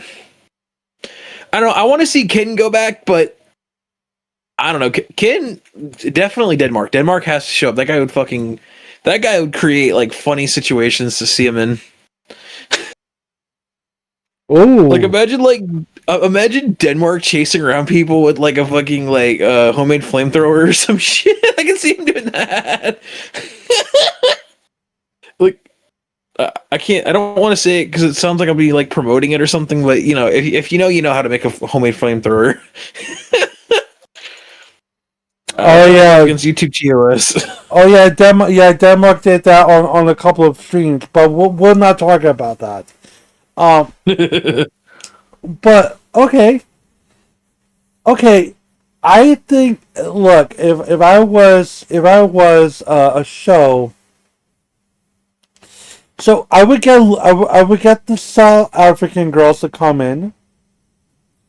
I would do that. Oh yeah, they're not like cool. I don't know if they're cool with each other again. So I don't fucking listen. They need to. They're best friends. Get the fuck over it. I mean, they probably. I mean, I talked to like Kimmy about it, like on Rain on her first episode, and she said that they just haven't had time to like reconvert. Yeah, I hope. I mean, like I kind of hope that they've like worked their shit out. You know. I don't know. I would love to see. No, Luna and Luna would be good. I'm sorry, but I think Luna's co-host doesn't really do that much. Who the fucking random bitch that the random big titty bitch that's always on there. Bro, these interns suck. She's not even an intern anymore. They gave her a fucking host role at this point. Why, bro? Dude, imagine if Zeta Ray goes back. Oh no, she's not a host anymore. Fuck. Xylee definitely needs to go back. Xylee was fucking hilarious last time. By the way, I love Xylee. Oh yeah, I love Xylee too, bro. I don't know if Xylee likes makes me fucking laugh. I don't know if Xylee likes me. Anyone that watches it, you show this to Xylee. You tell Xylee, Xylee, I got love for you. I know we had. Dude, I don't think Xylee has any issues with you. They have an issue with me way back when in small commentary, but I love Xylee. I really do love Xylee, and I think if we actually had a conversation, not private conversation, but like a formal conversation. Just talk about stuff like I think Yeah. we could work things out. I love Xylee. Like again, I like people in the community, but as a whole, it's just rotted from within. There's some people that are not good at their job, like Glammy, fucking Glammy, Booster, fucking Iceman, fucking Denmark, fucking Scooter, fucking Scooter, he fucking, I don't know, man. The thing about Scooter is like it's kind of sad because it's like his mother doesn't get the credit she deserves for how talented Gigi is. Because like No, she never does, it's always it's Gigi's Oh, racist no. or Listen. Look, tell me how I got Denmark. Watch, Denmark came on the show. Buff came on my show. Pigtails came on my show, right? Nightmare has been on your show yet? I forgot. No, not yet. But if Nightmare decides to come out on free time, that's gonna be amazing. But and again, if you let Boogie go on a Rumble stream, you let the fucking host come on my goddamn stream. Let them come on, for fuck's sake. Okay, but I digress. My point is that if I had Gigi come on the show and just have a talk about other stuff besides Local Live, and just ask yourself, even if it was 10 minutes, it will work really, really well. You know what I mean? And again, it's all these look how cracked. Belushi pointed it out when it was the first show of the year. And granted, and I just realized that. I know we're all over the place, ladies and gentlemen, but fuck it, it's my goddamn show. I'm scatterbrained like this. You can never say I have dead air, so you know. I am scatterbrained too, but I feel like that's what kind of makes it better though, because like we're scatterbrained together. No one's gonna be here fucking saying to me, "Oh, Huggy has dead air." No, I want people to understand something. Local Cracked was the very first show of the new year. And what happened?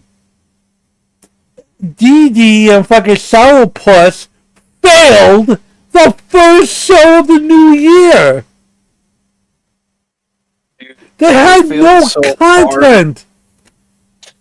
Well, you remember like last night we were talking on the stream how like if y'all didn't catch last night's stream to kind of recap what we were talking about last night, they literally were like they were fanning out instead of like actually like producing a show. It was, oh my god, Tana, you're here.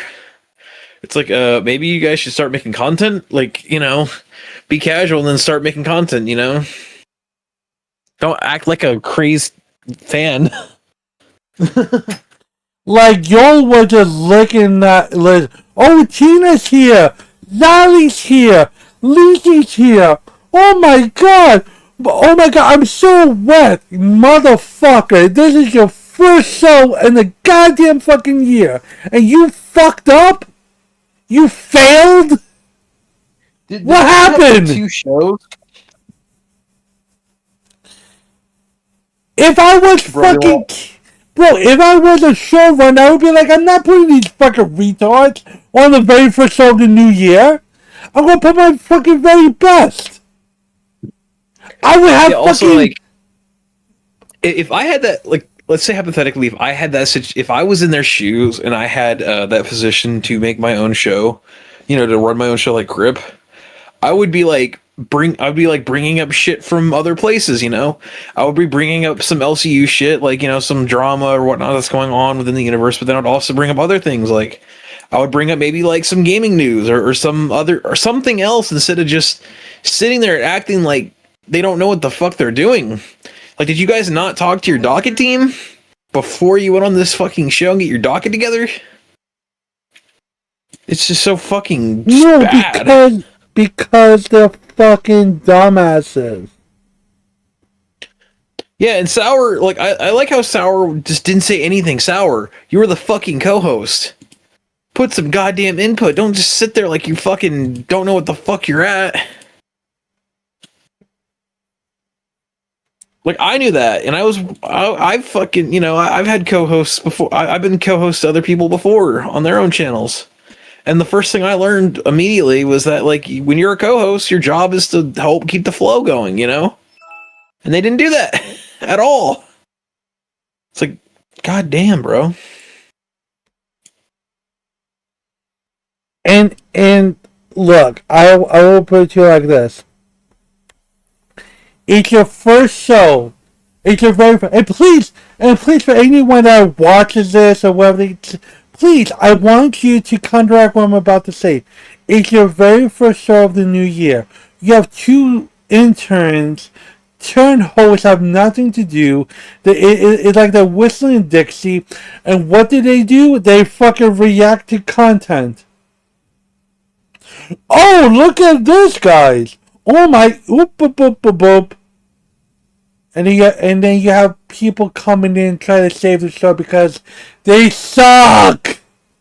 They suck bad. Okay, and there's all ties to fucking Boogie, because you are making it sound like Boogie's crash outs, his quote unquote viral moments, are the way to go to make money in the universe. And it's not. You should be able to cultivate talent. And you cannot cultivate talent because people have this mindset that if Boogie crashes out, it makes money. And it doesn't make money. You have all these new hosts, I don't know, they're dick from their ass, that think to themselves. If you think about it, they kind of just give them a show and like, here, like try to do something. It's like you can't do it. Look, like if you go to go to Denmark stuff. Yeah. Please, can someone tell me what the biggest Denmark stuff is? Because I'll tell you, unless I go to the fucking Denmark stream, I don't know what the fuck happened. I don't know what he does. Look at Rain. What happens on Rain? Nothing fucking happens. Yeah, Rain's just a whole bunch of nothing. It's just, oh, hey, we're gonna hang out in a VC call, and that's the whole stream. We're not gonna do any games. We're not gonna do anything. We're just gonna sit there and, like, you know, oh, hey, what's up, LA Beast? What's up? You know, that was the whole show yesterday. It was just the one goddamn hangout stream. Low was no cal There's Rain. nothing. Yeah, low cal Rain. At least on Locale Gay, like, you know, Nightmare actually, like, came up with ideas. Like, you know, when fucking Ultra was on there the other day, he walked around New York City, you know, doing IRL shit. Or at least when he had the egg lady on, she was like fighting him, you know. You guys won't be able to see it, but they will. Oh wow. Okay. Just to show something real quick. Hold on.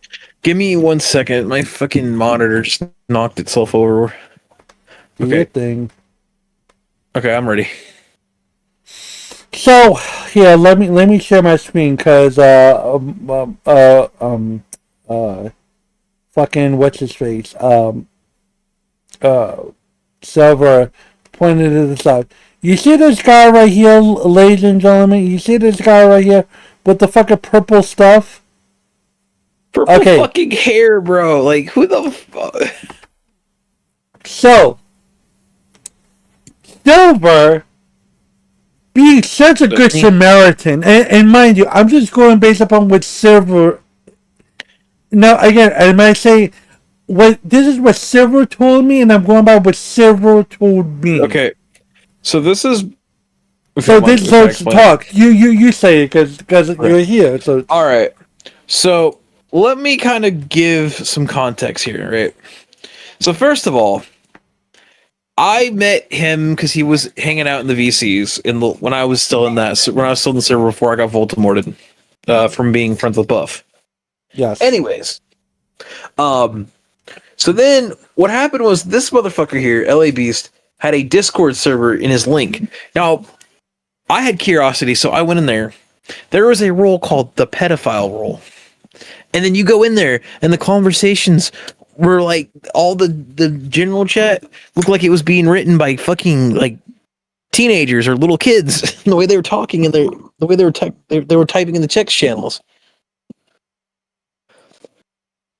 And then, like, I go in the VC with him in Denmark. I go, yo, I said, LA Beast, you might want to get rid of that Discord link. Then they both laughed at me. The next fucking day, the Discord link is gone. I was trying to get the evidence up for Scooter for live, because Scooter was on live at that time. And I look like a fucking jackass.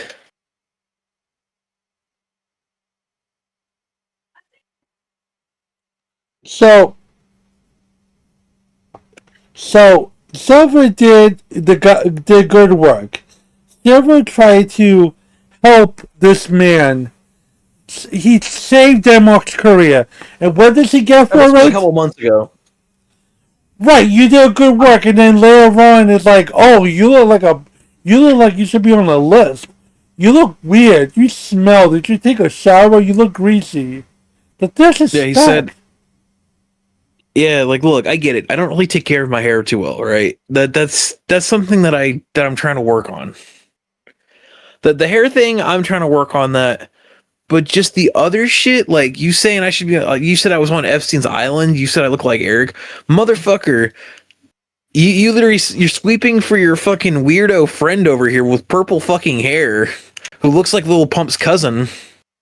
No, not Lil Pump. He looks like Akashi 6ix9ine's little brother, bro. You know the rapper that got in trouble? Yeah. Like, you're hanging out with the rejected SoundCloud rapper who's got a fucking thing of he's got Jesus in the background, which that man definitely needs it after the shit I've seen in that Discord server. And the thing is, everybody's now like, oh, we looked into it and you're fine. What the fuck is Zay defending this motherfucker for? Like, Zay was literally the one that bust that shit on fucking CD-ROM back in the day, and now she's defending a pedophile?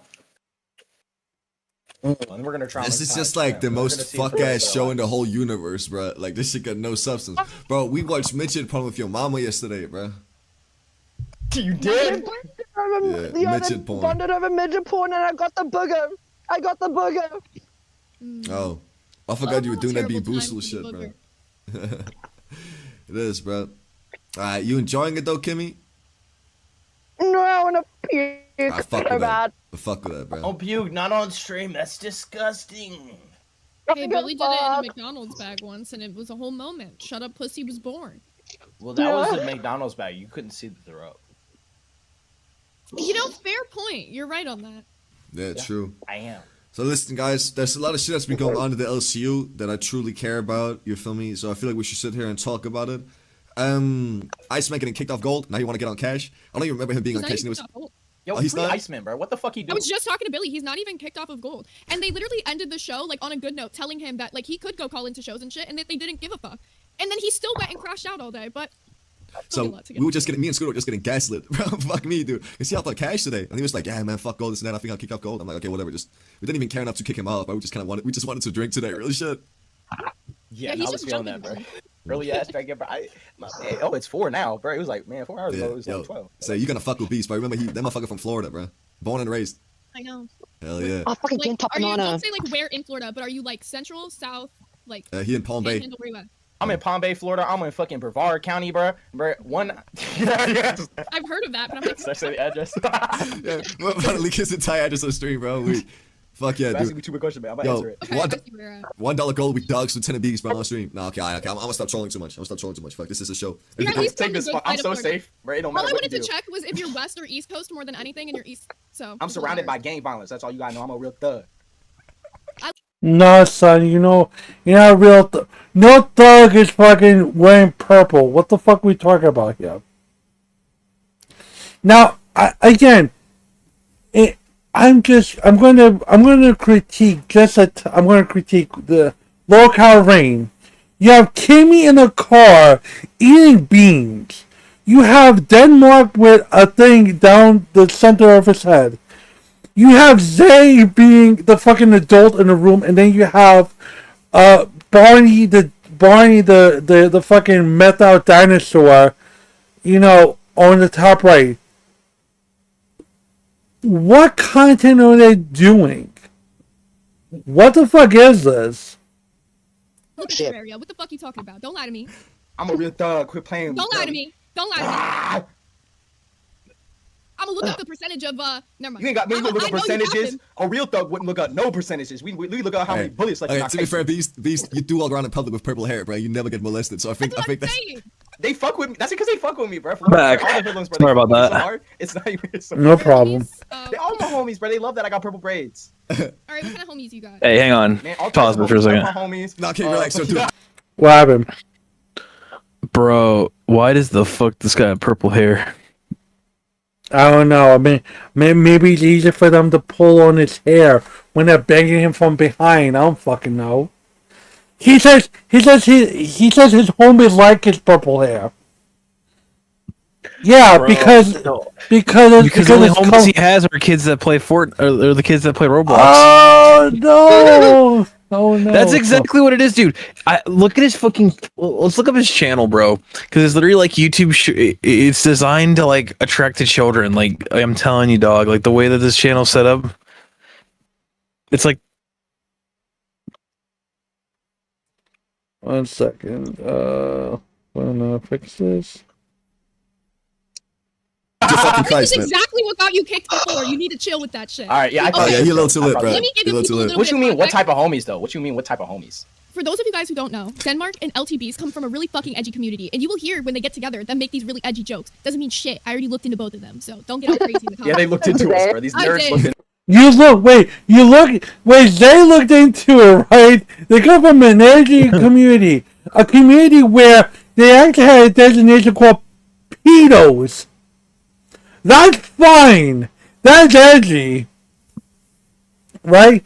But yet there's so many other band servers where furries and Buff Weeb and Rasov and all these Becky, Lynx. But that community, that's okay to have on the show. It's okay to have Lieutenant Beats and this brand. That's fine. Right? That's okay. I had to. It was my job that day. It was their job. Maybe it was a bad idea to drink for 4 hours straight before we went live, bro. I don't think that was the best business decision ever, bro. Told you it was a bad. Also, whoever in the chat said my neck tattoo looks like a 666, you're fucking dyslexic, bro. Let's see it, bro. It's covered up by the mic. Let's You're get a little retarded. Yeah. 4 4s.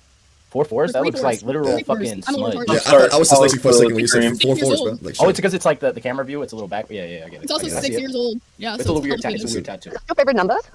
Mine's a little fucked up too. I didn't get mine finished, but like, so. I was dropping out of college, and it's an angel number, and it means that you're in the right path in your life. And I was like, I could use this right now, so I put it on my neck. Sick. Love it. I fuck with heavy. I would get 666 tatted on my shit, bro. I ain't gonna lie.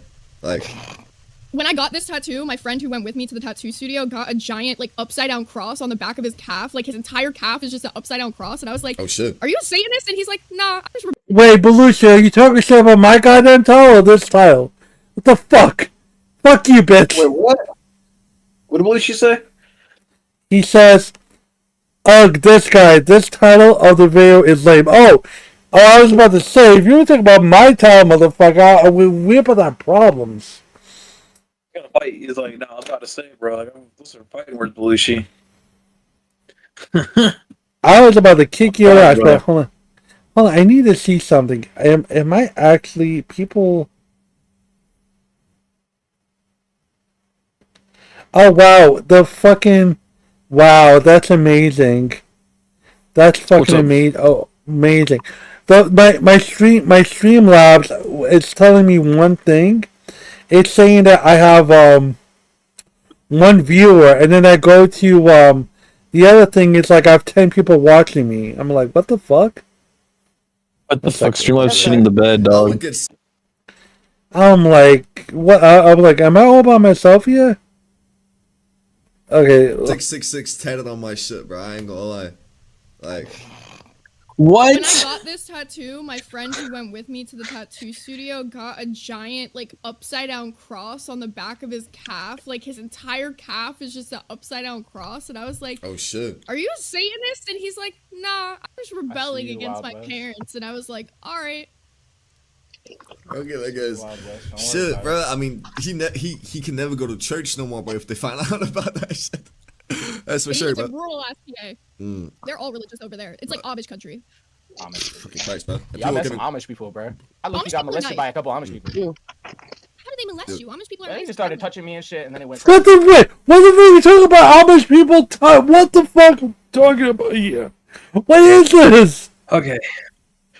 Okay, I think I'm fighting demons here, bro. My shit just got all like tangled up in my laptop, and I couldn't use my fucking mic. I couldn't do anything. I just got my shit fixed. Okay, he just said that Amish people touched him.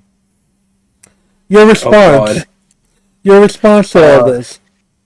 My response to all this is Denmark is fucking brain dead. I'm sorry, but Zay Zuda has always been brain dead, but that's always been apparent. Because I just need to double check something. Okay, no, thank you. Dude, but- be careful. Okay, good. About to say, about to like show your fucking stream key. No. I was just like double checking something. Okay. Let's go. Yeah, Okay, just go. making sure. And they were like, "Man, I ain't never seen no phone before. Can you tell me how that online shit work?" And then they started touching me, bro. My God. Yeah. You can tell me and him grew up together, bro, for sure. I go. You can tell. I'm just young, bro. Y'all old, bro. We be young, bro. Yeah, it's true, bro. You don't look It's that true. old though. How old are you again? Green hair. I'm about to be 25. 25? Damn, Zay. Oh, dude. Damn, she's my same. We're the same age right now. I'm 24. I just turned 24. Wow, Zay, listen. People be telling me you're the hardest working person in the LCU. I'm just saying, bro. Put that if you put that in it. What? I have one thing to say. I worked under Zay for Rewind's docket team one point. Bro, she puts in more effort than fucking Billy does, because she actually, like, when she hired me and a couple other people on to do the docket team shit, bro, like, she would, like, had a meeting, showed us how to do everything. I have to shout out Zay and give her mad respect, because she fucking does put all the work in. People do not give her enough respect, bro. She's a hard-working motherfucker. Why are we... Who's we? What is this we stuff, Belushi? I'm not playing... we are not the platform anybody. I'm going over a fucking stream to talk about how the LCU shows are being ran. We're talking about... What the fuck are you talking about?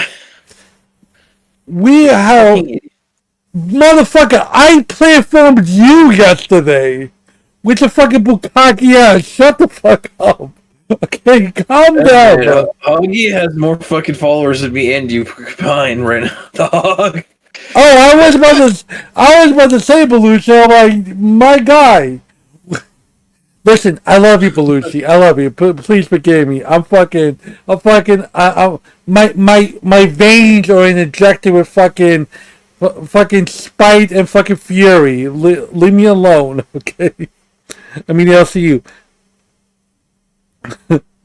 Why? Because they're fucking retarded. Because supposedly Lieutenant Beach was free of all charges. He's fine. Nothing bad's gonna end up. Nothing bad is gonna happen to Lieutenant Beast. Let's continue. Yeah, you ain't that old. She got a name, and her name is Zay. I'm new, okay? You gotta remember. I used to be called Purple Hair. You are so... Okay, I'm gonna let this read all over. So honestly, I had purple hair when I first joined this universe. It was like the exact same purple you have. That's too. tough. I fuck Funny. with that. Now, I like miss you the more purple. than I that. wouldn't have the green if it wasn't for fucking 100 members that we raised Hey. on Rewind, and I will be getting You're rid of doing this your shit, don't ASAP. To be fair though, I'm not gonna lie though, you do be rocking the fucking green hair. I was surprised it actually looked the way it did. I thought it was just gonna look complete Hell yeah. dog shit, bro. I like the orange hair Like, more. you still had Yeah, fucking orange she's hair, really reach well. out. It's like Mako hair. I like the Your eyes- Actually, red I've hair, had orange whatever. hair and it did look really good, but It looks- not in Oh. LCU. Like you look like a natural, bro. You look like a like, yeah. Like I Fire. breathe air naturally. Like I poison ivy in a bit. Not green, bro. Some of the Gotta red go. and the orange. Okay, bye. You look like you're related to the Grinch, baby girl. Ah, that's Oh, yeah. fucked up. Come on, bro. Bitch, you look more like the Grinch than she does, bro. Look at your face, gang. Like, all due respect, I you don't. versus her, who look more like the Grinch, gang. You look like you about to fuck take up it. my crunch. Yo, take it. Kimmy, you look like you I steal hate Christmas presents to buy I hate Christmas. fentanyl, I bro. will fuck up your Christmas. Should I make us a Grinch song? Fuck up my If we get- Christmas. Hell yeah. If we Oh, get a yeah. $10 donation, I'll play us a Grinch song. I'm gonna cook us up. Oh, You won't Dude, get do fucking it. I love copyright the strikes so Grinch. fast. That's one of them AI She'll shits. pop one. Yeah. Alright, She'll pop one. Diddy, you tell everybody your AI shit. No, we He did told it. What me about his the deep- secrets. Oh, I told You you me my your secrets. so now I learned. You Fuck, did. You dude. got drunk and you told me. I gotta stay sober right now. Basically, like It was these. exactly what I thought you'd been doing, to be fair. But I was like, there's no shot. It's that easy. And it literally was exactly what I thought you had been doing. the Yeah, entire I fucking symbol it time. down like a motherfucker, bro, and it just worked You every really time. do. Yeah. What's it called? Yeah, bees. Basically, I was doing a lot of AI songs in this universe and shit. Made a song about Yeah, I Blue know Waffle, about the bro. fucking AI shit. Yeah, you heard the song So about that's, the I Blue know about Waffle? Blue Waffle too. I see you all over X, bro. I always like your posts, bro. I'm a fan. Hell yeah. When I'm not talking to you, bro, I'm a fan, bro. No, that is though. I was just like making fuck ass songs, bro. Like I was just doing. By the way, I have a question for the chat. If you, what the fuck? It scared the fuck out of me. Would you consider,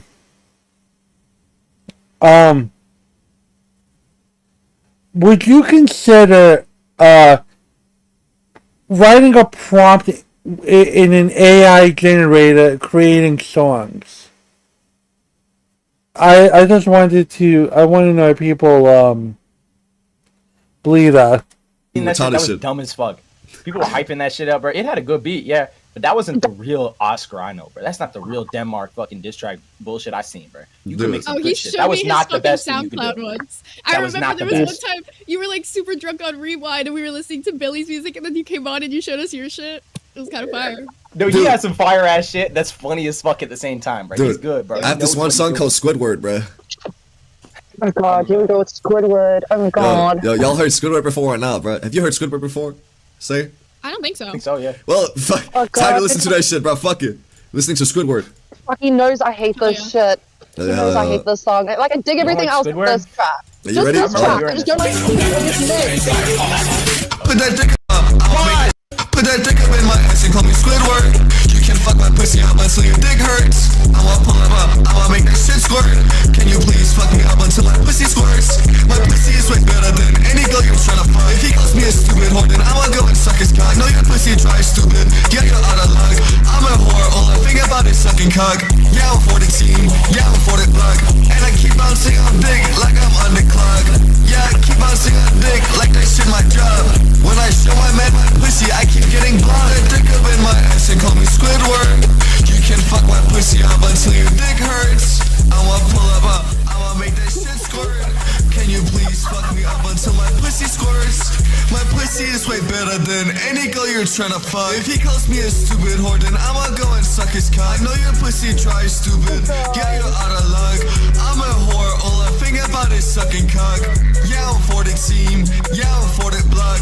And I keep bouncing on dick like I'm on the clock. Yeah, I keep bouncing on dick like that shit my job. When I show my man my pussy, I keep getting blocked.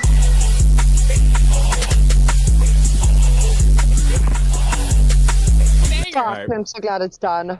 That shit fire, bro. You can't deny it. Wow. I hit that shit, bro. I'm fucked up. And this is the best time to hit it. I mean, shit. Y'all can't tell me that shit not good, bro. Like, yeah, we got your mama, we got Billy making music in the universe. But fuck it, dude. Like, who do it like me? Who do it like me, bro? Okay, that was actually a song that he made. Okay, the beat's sexy. I like it. The beat's fucking sexy. I'm gonna have to go to Denmark for some for some music ideas. I'll give it that. I'll give it that. But for people that are wondering why are we talking about this when we were talking about Boogie, it's because I feel as though like when people are talking about making content, you know, you look at Cracked, you need help with some other people, right? Then you have this, right? But I want to put a pin on this because I went all the place. I wanted to finish up the Boogie stuff. Again, I'm rubber banding, but I'm like a yo-yo. And I think a lot of people misperceive that as we don't want to scream at her because she's so powerful. No, she's a fellow human being. I don't ever want to be caught on video, much less actually screaming in the face of another person. I don't ever want.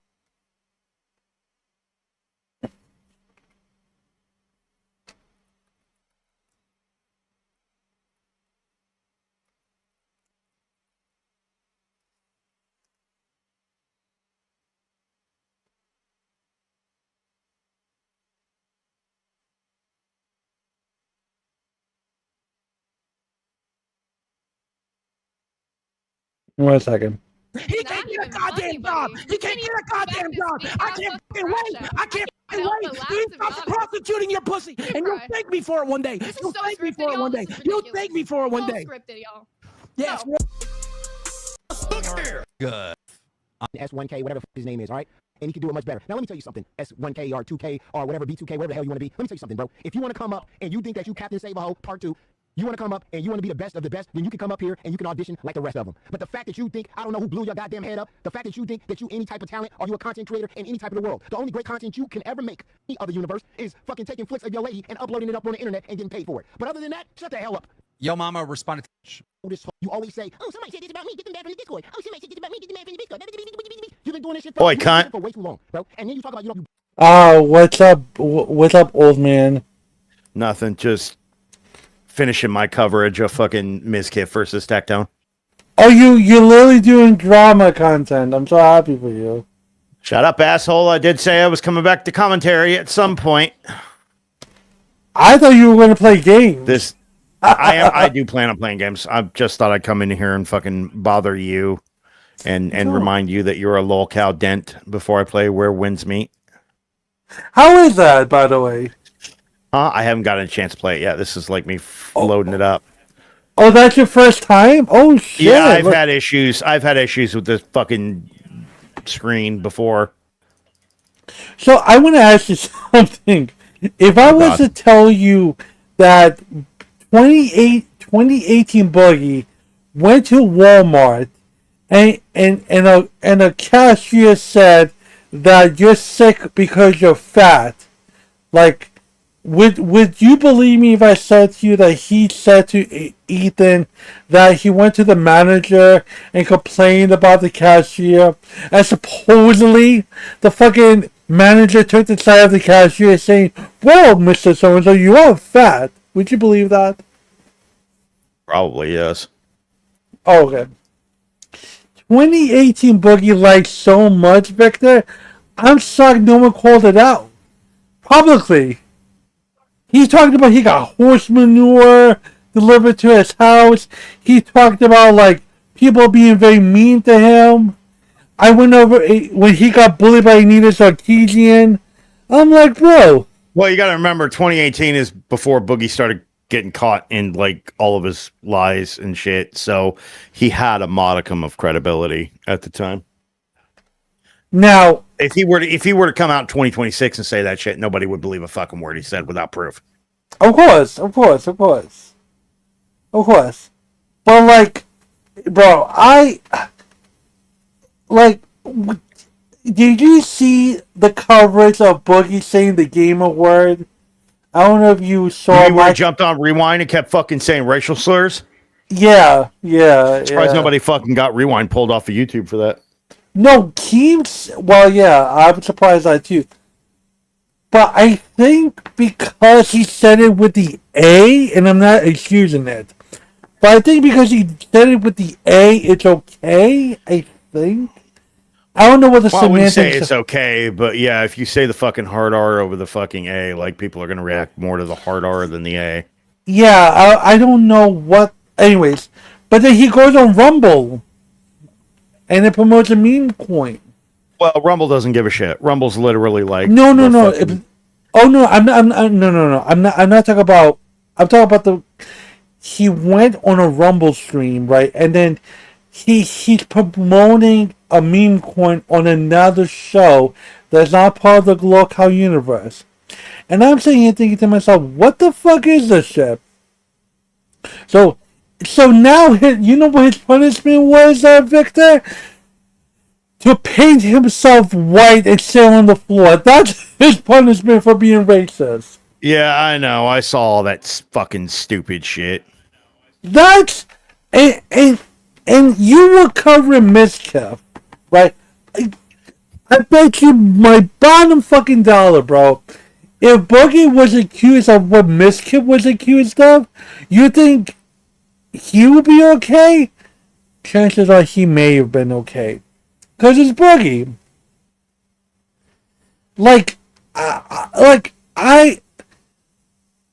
I'm not saying, look, Boogie is supposed to be the anchor of all things local, right? He's supposed to be the god. He's supposed to be the godfather of everything. How is this man? Like, do you at this point? Did you ever have respect for Boogie at all, or yeah? Did you have any respect for Boogie back in the day until now, or was there never respect back then? God damn it, it keeps going to the third thing. Not really. I'll be honest. He was just a YouTuber back then. I wasn't really that interested in, and now he's just like, man, whatever. Ha ha ha! Balloon. Oh, you missed it last night. I guess you were sleeping or preparing for the snow that's about to come your fucking way. I had Belushi Yeah, on we're all getting hit by that shit. I had Belushi on my show last night. Who the fuck is Belushi? Bald boy. The guy that got beat up by his fucking eyebrows. Oh yeah. Eyebrows on. Oh my god, that must have been a fucking experience. What, bro? For some weird reason, I'm like, I wonder if Victor is watching my stream. I doubt it because he hasn't come and yelled at me for being a lookout. Last night, I started at like 9 o'clock and ended at 1 o'clock. Oh, bitch, I was asleep. Of course you're fucking asleep. Yo, you have the fucking schedule, my guy, but that's fine. Yeah, I had finally decided to pass You're out. Like, such an old fucking. Yeah, you wake up through 5 o'clock in the morning, and then you scream until God knows when, and then you go sleep after the fact. Whatever the case is. yeah, my sleep schedule's fucking retarded, bro. By the way, I have a good piece of advice for you. If you don't want to clean the snow, you should get a large plastic sheet and put it on your wall. I'm not going out that. I've got a fucking snowblower. I'm not. If it gets really, really bad, I'm not. No, yeah. I'm just not. I'm not leaving my house for like 2 weeks. Fuck this shit. No, but listen to me. I'm saying that instead of you doing the snowblower, you put plastic on your entrance grid, right? And then when the snow comes in, when it's finished, you just pull it, and guess what? All the snow is you just move it. That really depends on how much fucking plastic you're putting down. Like in what kind of sections and shit. You think you're gonna get fucked in this? I don't know. Snow? Do you know that Locale Live is on Kick now? I do. Yeah, they're on Kick now. I'm literally sitting here waiting for fucking Mizgift to go live with more shit on fucking Techtown because this stuff actually interests me. You are really you're really part of Drama Tube. I'm so proud of you. I'm not a big fan of fucking Mizgift, but this Techtown shit interests me. Yeah, once I can get my fucking Photoshop subscription and CapCut back, I'll probably fucking. You actually do content? Put more stuff out, yeah. You actually do content? Yes! Fucking Victor's gonna be a fucking drama streamer. First this, now God of fucking Turn Island. But I'm not getting involved with like people's fucking stupid bullshit groups. I'm not getting into debates with people. Like, I'll put out my fucking videos, and if you don't like it, like, kiss my ass. You ain't gotta watch me. Go find your fucking content somewhere else if you don't like it. Listen, what was that thing you did I forgot you did a debate with someone. I think it. You did a host. You hosted something with two ladies or something. I forgot who it was, but it was a Two long. ladies. There were two people. Like I forgot what it was. You were doing. Are you talking about my coverage of Poppy and Xena? That's it. The fucking two fucking transgender weirdos that have been like multiply accused of being abusive fucking weird fucking gooner people. Yes. Yeah, that was a while back. That's kind of old Did you news. delete that? No, that interview with that person is up there. If I'm It's feeling, still on my channel. It's still on my channel. I interviewed one of the accusers and talked to them. I'm just asking because if I want to do a stream and I want to go over something, I may not it's not even 1,000%. It might be like a low 10%. I may want to go over it just for shits and giggles, but It's like up to you. I'm just saying if you all of a sudden see me going over a fucking your thing, I'm giving you a warning. I'm gonna go over it. I'm not even gonna ignore your ass and just talk about fucking those two. But let me ask you this.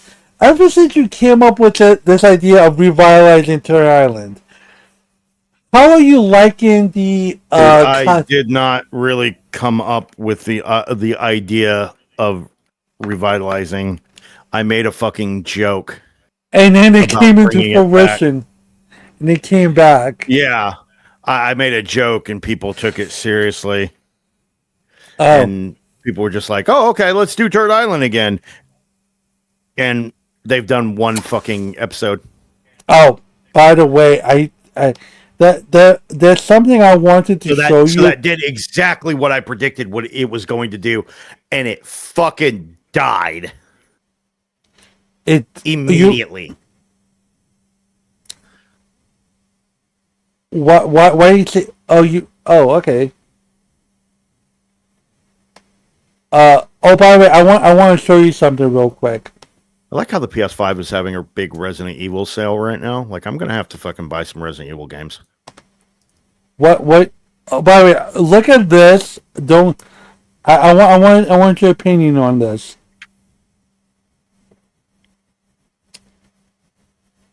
I DM'd it to you. Give me a second. I'm trying to set this fucking thing up. If it'll do it. All right, there it is. My hitter, hell yeah.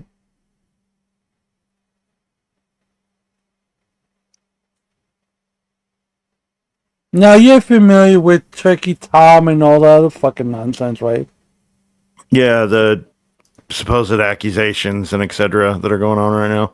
Yeah. So, just, Shit. Oh, Skelly getting fucking mogged by Aiden? Yeah, I saw that. That was fucking hilarious. Fuck that guy. Yeah. I actually watched the Wall Smashers episode and like they were comparing Skelly getting fucking mogged to like me getting exposed, and I'm like, getting exposed for what? I don't know. It's always... like, literally nothing ever happened to any. I've never been exposed for anything bad. Like, shut the fuck up.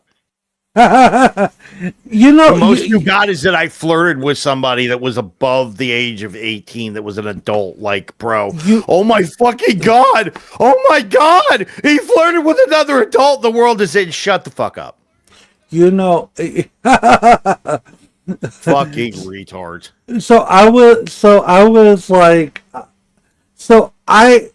Y'all think I'm Destiny or something, dude. Like, no. Bro, I went to they did part 1 and part 2 of the Turkey Tom stuff, and then I was just listening to stuff, and like Skelly just came Skelly just came out of nowhere and just said some shit like, "Fuck everyone that's on Huggy Stream." I'm like, "Oh, okay, that's random, I guess." Skelly's a fucking retard. So then, so then, The man eats paint chips for fucking pastime. Like, let's be real. So then, like that happened with Aiden. Now he's saying that he's gonna do a video on Aiden. Yeah, now he's going to be an exposed video. I'm sure all fucking like 3 people that watch. I'm sure Maggot and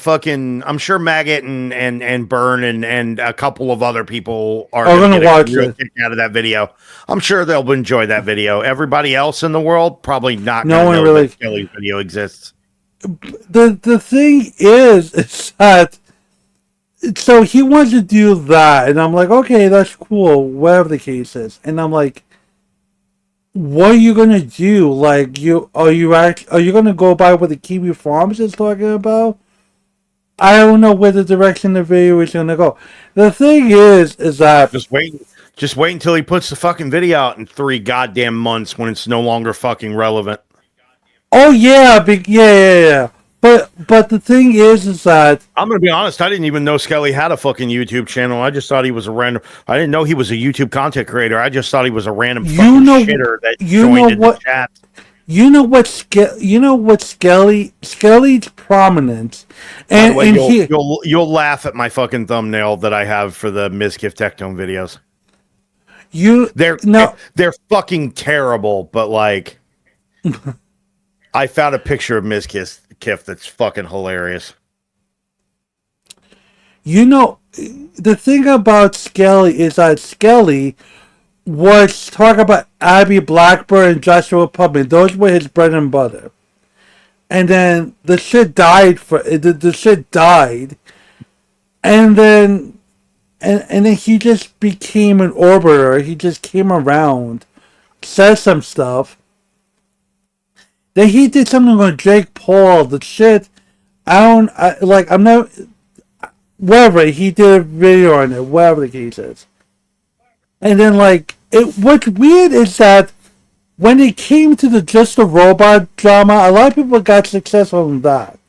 But when it comes to other stuff like Jake Paul and other stuff, no one really has stuff on that either. It's weird. It's really weird about how people go about, let me see something. It's Billy's just retarded and cringe. Like, that's all. Skeletox, I think. Skele. Guy thinks he's a fucking He-Man character. Like, where? Let me see. Abby Blackbird. bro, you're trying to dig into old fucking archives of Spurg drama that probably can't be found anymore. Like, I found one is Abby versus Skelly, which is weird. I'm not recording. I don't really like wasting time on research. that's probably like the only way that you will find anything like that. But it's time so well. Wow. What's your You problem? know what? I'm gonna wait on It's that. the fact that you're spineless as well, like Austin. Or spineless? Spinless? No, spineless, bitch. I thought it was spelled spinless. What do you mean? Hey, I don't give a fuck about the fight. I just want to see what the video. I just want to see his video thing. I'm trying to find whatever the case is. Like, it says this. Why do we? Wait, is this his thing? No way. Oh wow! I think this is his. Okay, yeah, great. Okay, cool. Okay, Bro, so what does this so say drops on? What does this say drops on for YouTube? so he rebranded to Aftermath News. Oh, yeah, that's right. Because he's got so much shit on his name, dude. If you actually looked up like Skelly's like name, if anybody that's like worth their salt and research looked up Skelly's name, you would realize like what a fucking idiot piece of shit he is. If you look up each, yeah, oh yeah, okay. Well, after that, The YouTubers scrambling to fucking not get caught doing stuff. Or to not be attached to your old past fucking deeds. Yeah, which is weird. Whatever the case is. So like when I saw that, I was like, okay, Although to like be honest, I don't really know how much you could say Skelly's past deeds are worth a shit. Again, the guy's irrelevant everywhere, so I don't know why. No, that give a fuck what he's done. It's not even that. It's just weird. It's just weird to me, right? It just like when you listen to other people, and they have like you talk about Tricky Tom, but yeah, you talk about Victor Burns, and you talk about me, like I'm on your mind that fucking much. Okay, that's great. 25 cents. That's great, and then like, but I was like, oh, that's just hilarious. With like when you tell people about the fucking, when you tell people about the controversy that happened to you, to Aiden, you think Aiden's gonna forget about that shit? I doubt it. I was actually surprised that Aiden knew about that. That's how irrelevant I thought Skelly was. Because he told him, and you think people are gonna let that shit go? The Wait, he fuck? told Aiden about it? Yeah. Oh, no fucking wonder Aiden knew about it. Well, Yeah. that's a dumb fucking thing to tell somebody that obviously is going to fucking put it in their back pocket to use on you the next time you open your mouth and be an idiot. Yeah. Yeah, and the foot, yeah. So like, I just figured you would get a little chuckle out of that. Like, wow, you guys are like interesting people. I think y'all are cool. Like I said, you people think I'm gonna listen. I think you guys are doing interesting work. I think Turn Island could work wonders for it. You just need the proper people to do the show. But damn it, I'll have to wait till the next day. All right.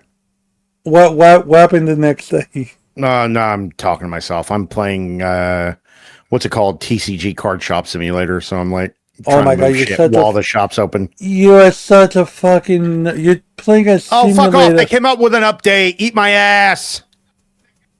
Oh my god, bro! Why you like you look like you look like Mr. Comic Book Man or comic book minus the ponytail. Are you talking about the fucking Simpsons guy? You cunt. No, I forgot. There was something that you. At least if people can understand that guy, they can't fucking say the Oh, same for you. fuck you! You fucking bastard! You. I hope you. I hope. I hope you get. I hope you freeze. Not too much, but I hope you have like icicles. Oh shit! It started snowing. God help you. Bitch, you really had to say that. And I looked outside and it fucking started snowing. You cunt. It's not going to be bad, bro. Don't worry about it. Probably not that bad. No, we're not supposed to get like the worst shit that's all the way like south. Like they're supposed to get ice and all kinds of shit like freeze overs and stuff. We're just supposed to get like snow. Question. Bless Excuse you. me. Watching the LCU is like watching every soap opera that has twists and turns, no ending in sight. Quitting, getting fired, losing host roles, watch, rinse, and repeat. Watching every show in the LCU is like watching the same shit. Nothing happening. That's cool. My fucking microphone isn't turning off and on now. Oh my god, it's happening. Oh no. You're fucking losing it. Oh my god, I was, but you, but I would say that when it comes, like yesterday, I was going over Locale Cracked, which is the very first show ever for 2026. Hello, can you hear me? I can hear you. Yes. Okay, I had to turn off my fucking. I had to turn off and turn back on my microphone because the top of it's touch sensitive. So when you touch, it's off the ability and shit. So you can't really, as I was doing, as I was touching it, it was turning on and off. What? Like you could literally tap it to mute it, and it wasn't doing it before. When it does that, you have to just unplug it and plug it back in. I got you. Oh, you said something about wait, did you say PlayStation had a Resident Evil sale? Yeah, they're doing a big Resident Evil thing because I guess there's a 25th anniversary or whatever. What games are you missing?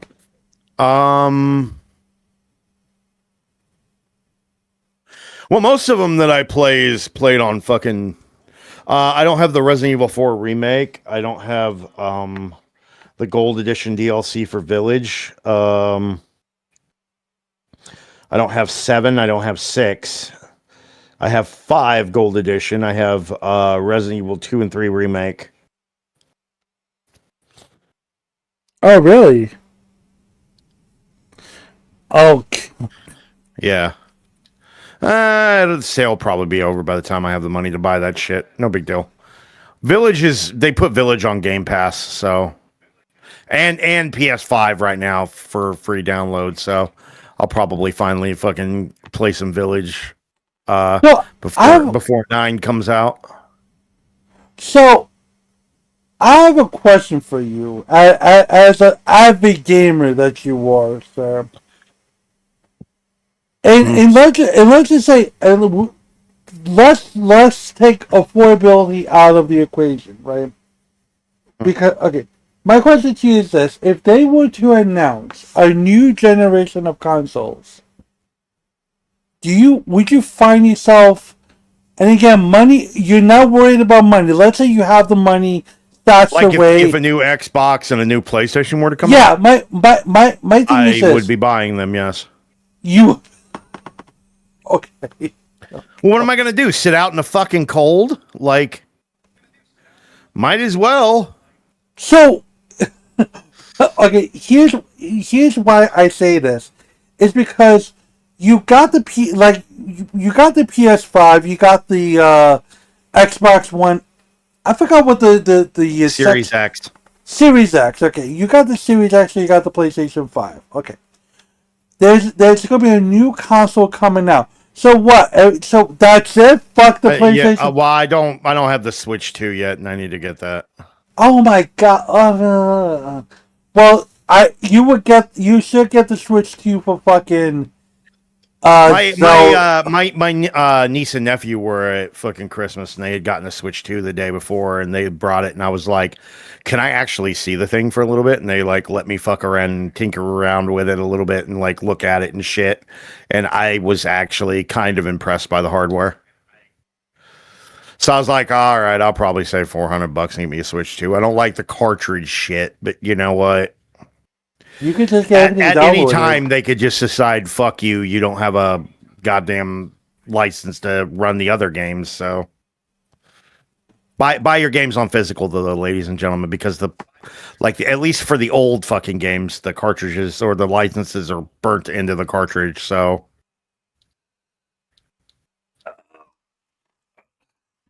By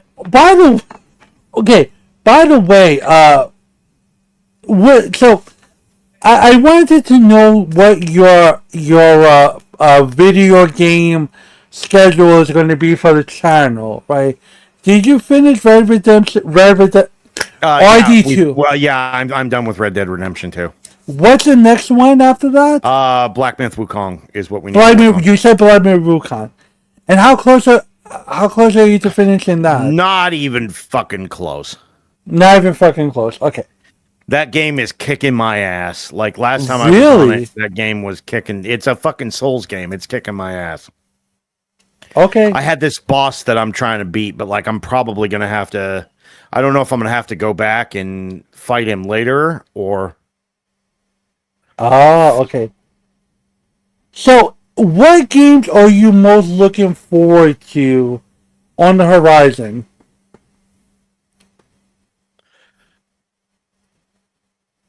Shit, I don't know. I guess Resident Evil 9, but like fucking hell, I don't know, because to be honest, man, like there's nothing really. Crimson Desert. Crimson Desert is one that's coming out that's looks fucking good. It's another RPG that actually looks good. That I'm probably going to end up purchasing that one. Isn't it that the Black Desert stuff? I don't think that's the same developers. No. You said Crimson Desert? Yeah, Crimson Desert. Like, look it up. You can RKO goblins and shit in that. Yeah, it's a processor to fucking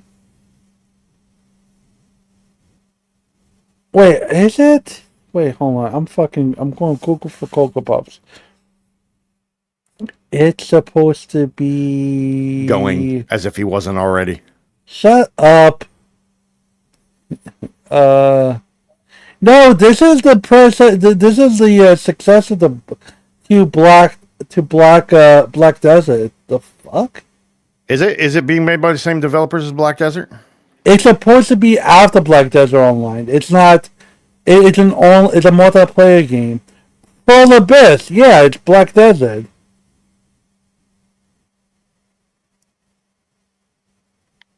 Yeah, essentially you're just going to be playing. Yeah, that's all it is. Okay, that's interesting. Well, actually, by Pearl Abyss, set in the same. Oh, it's in the same universe as Black Desert Online, but it's a standalone story-driven single-player experience. It's not a actual MMO. It's a single-player game. Yeah, it looks fucking crazy, dude. It looks crazy. It's actually single player? What the fuck? Interesting. Yeah, it looks nuts. Okay, so you have okay, so you're playing Blood Man Wukong. I'll literally send you the reveal trailer. There's that, and I guess there's a couple other ones. GTA 6? If it fucking comes out this year. Listen, I will put everything on it. Like, if the fucking game is released, and the moment you have the game in your possession, I am making a promise to myself. I'm coming to your stream. If it legit goes gold, like it ain't ready. Like it ain't ready until it goes gold. I guess the Wolverine game looks like it might be fun. The new Neo game, Pragmata. Pragmata's pretty good. Yes. Saros, because I fucking loved Returnal. So it's being made by the same people that did Returnal. Oh, is it the same concept? Basically, roguelite shit. I don't know if it's directly Returnal, like based, like if it's in the same storyline or universe. Yes, I fucking love that game. That was my first PS5 game. That was the first PS5. Oh, I have to watch that. I bought a PS5 to play Returnal. Are you fucking serious? Yes, and that game was fucking awesome. I bought an Xbox Series X to play what? A Plague Tale Requiem. Oh my god. Because I tried to play it on fucking my 360, or not my 360, my Xbox One, and it just looked like shit. And I was like, I'm going to the fucking store and getting a Series X. I literally went to the store, dropped $500 on a Series X, and started playing. For Plague Requiem! I fucking love that game, though. It was so good. I love that game. Wait, is it exclusive to Xbox, or you couldn't do a place? No, it wasn't exclusive, but like, I didn't have my PS5 at the time. Oh, well, I was about to say. The PS5 I bought later. I was about to say. What the hell? Like, bro, what the? Okay. Damn. Yeah, dude, we're really, really close to the fucking release of Resident Evil 9, so that's got to be why they're doing the Resident Evil shit right now. You know, I'm going to be honest with you. I haven't played 7 or 8. Wait, the third Neo game is coming out in fucking February? I did not know that. I thought it was going to be later in the year. No. I need to buy. Did I buy Neo 1? I don't know if I bought Neo 1. I feel like I did buy Neo 1. Whatever the case is. I have like a bunch of copies of it on like PS5 and shit from when they were free to download for fucking PlayStation Premium Plus? subscribers. Nice. I got it for free, I believe, when it was free to download from Epic Games Store. Oh yeah, Yakuza 3 is coming out this upcoming month. Kiwami, yeah, the Kiwami. Yeah, Kiwami 3, which I've already fucking beat the 3. So, you know. You did everything, right? You did 0, 1, and through 5? I've played everything except for Pirate Yakuza in Hawaii, which is the newest one. Oh, nice.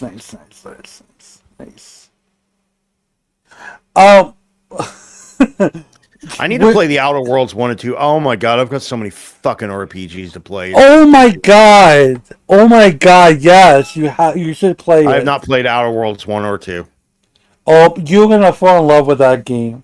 I can tell you're gonna fall in love with that game.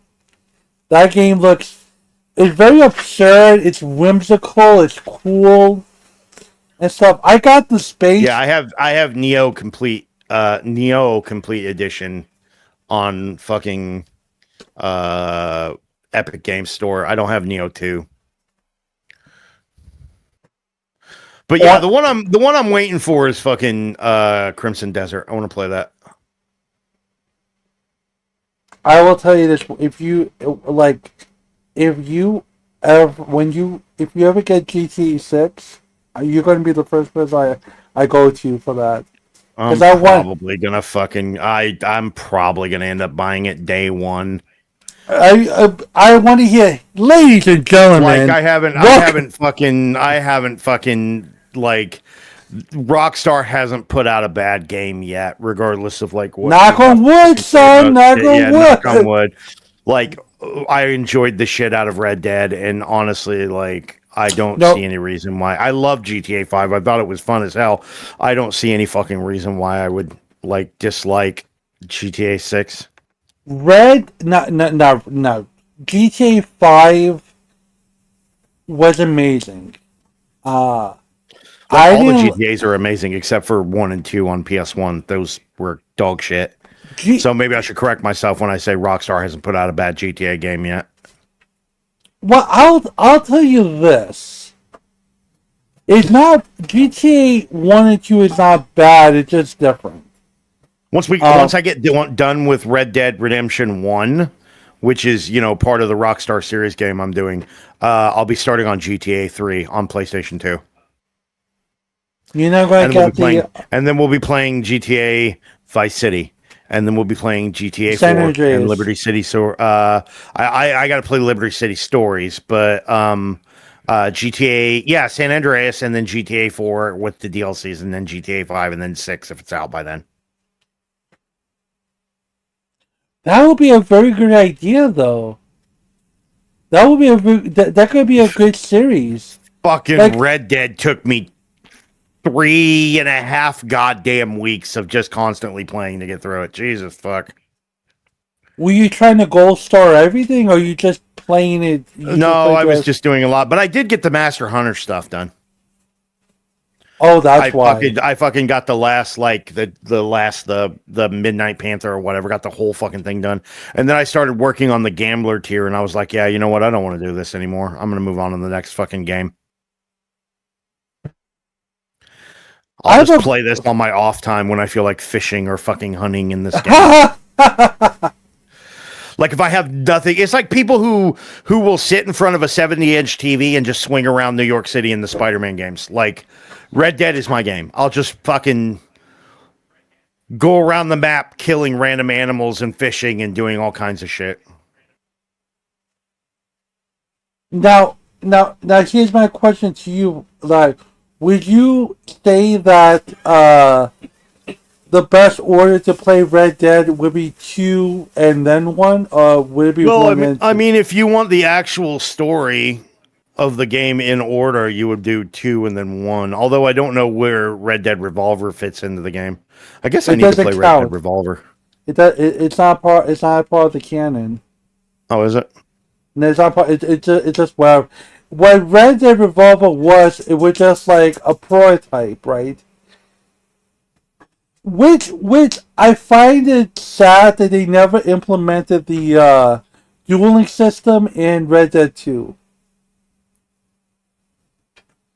I think you get a little bit of it in Red Dead 1. No, yeah, you do get it in Red Dead 1, but you never get it in Red Dead 2. Which I find interesting about that. You can duel people, you just have to know where to find it at.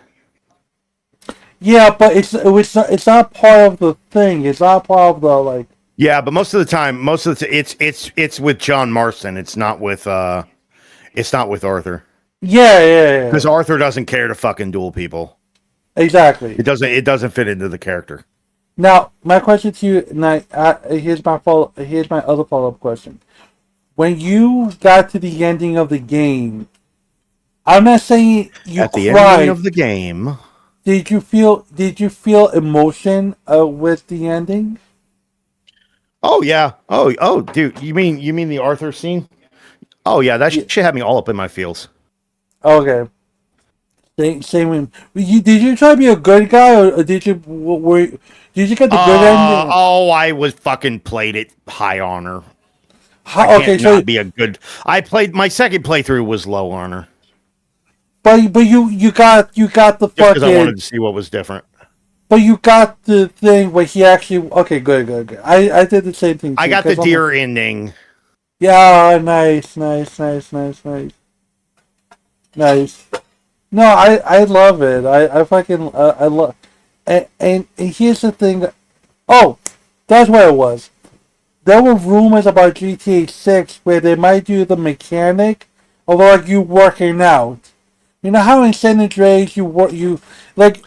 I would hope so. They've spent so much goddamn money on this fucking game. Like, they should add the ability to, like, in Red Dead Redemption 2, if you ate too much fucking food, like candies and shit, Arthur could actually get fat.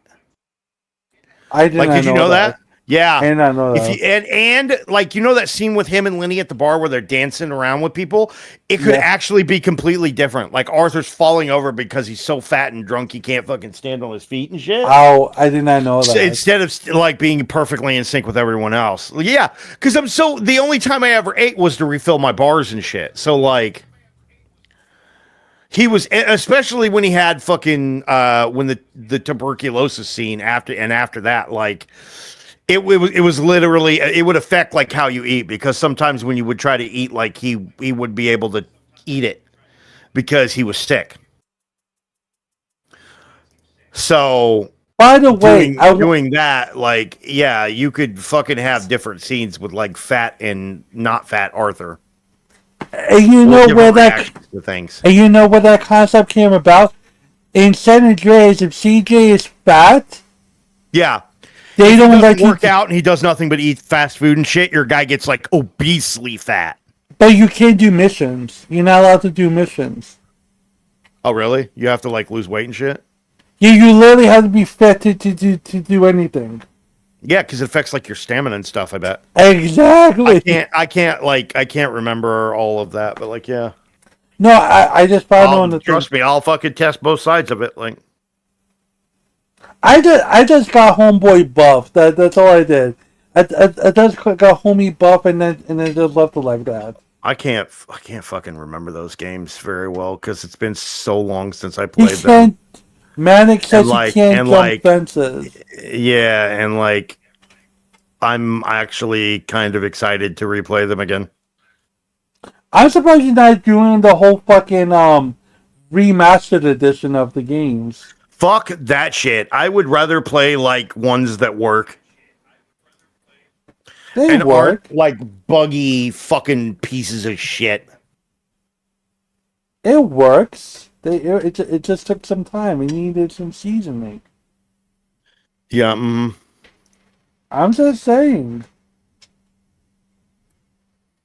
Oh, but okay, real quick. I know you're a wrestling nerd, but I want to ask you this. In your professional opinion, in your limited wrestling knowledge, if you had I want to see if these achievements for these retro games work. Go ahead, Huggy. I'm sorry. if you had to make if you had to put a money on who would win the Rumble, who would you pick to win the Rumble? I don't care. I'm not watching it. Oh wow. I stopped watching the WWE a while back. Okay, well, Silver Meat Timber. I don't even know when the Royal Rumble is. I know it's over in fucking Saudi Arabia or whatever, but like. So today is Saturday night's main event. Yeah, I guess. It's supposed to be.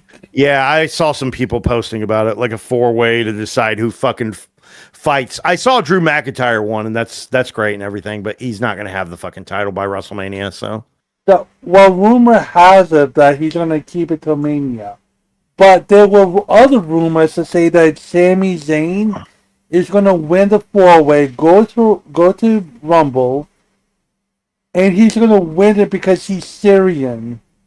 He is like the hometown person in Iran.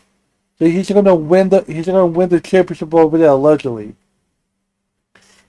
And then tonight it's supposed to be no I'm scared. Excuse me. Our Rumble is supposed to be Gunther versus AJ, career on the line. So if AJ loses, fucking AJ's gonna retire this quickly after John Cena's gone. Okay, do you remember back in the day when Shawn Michaels was so desperate to fight Taker and beat the Streak? Yeah, he put his career on the line. That's why I figured what was going to end up happening. But it's like, okay, there was a fuck finish. Yeah, they're trying to put Gunther up as the guy who ends careers and shit. Like get him some of that fucking shine back after he lost it to goddamn Jey Uso by tapping out at WrestleMania, which was like one of the dumbest fucking things. It was so fucking stupid. Like WWE found out real fucking quick what everybody else knew, that Jey Uso's good for a fucking t-shirt and not as the top guy. Nope. So now you have a thing where he retires Goldberg, wherever. He retired John Cena, wherever. So now you're telling me you're going to go and retire AJ. Okay. What then? Are you going to have him go for the title? Are you going to have him fight against Brock? Are you going to... Like, the problem with... And also, what doesn't help is the fact that if you watch that Unreal documentary on Netflix, it kills... Jimmy is a superior Uso, living Harley with the stuff, and then number 4. I don't know how to pronounce it, but with the little Giphy gift. But my whole thing is this: when it comes to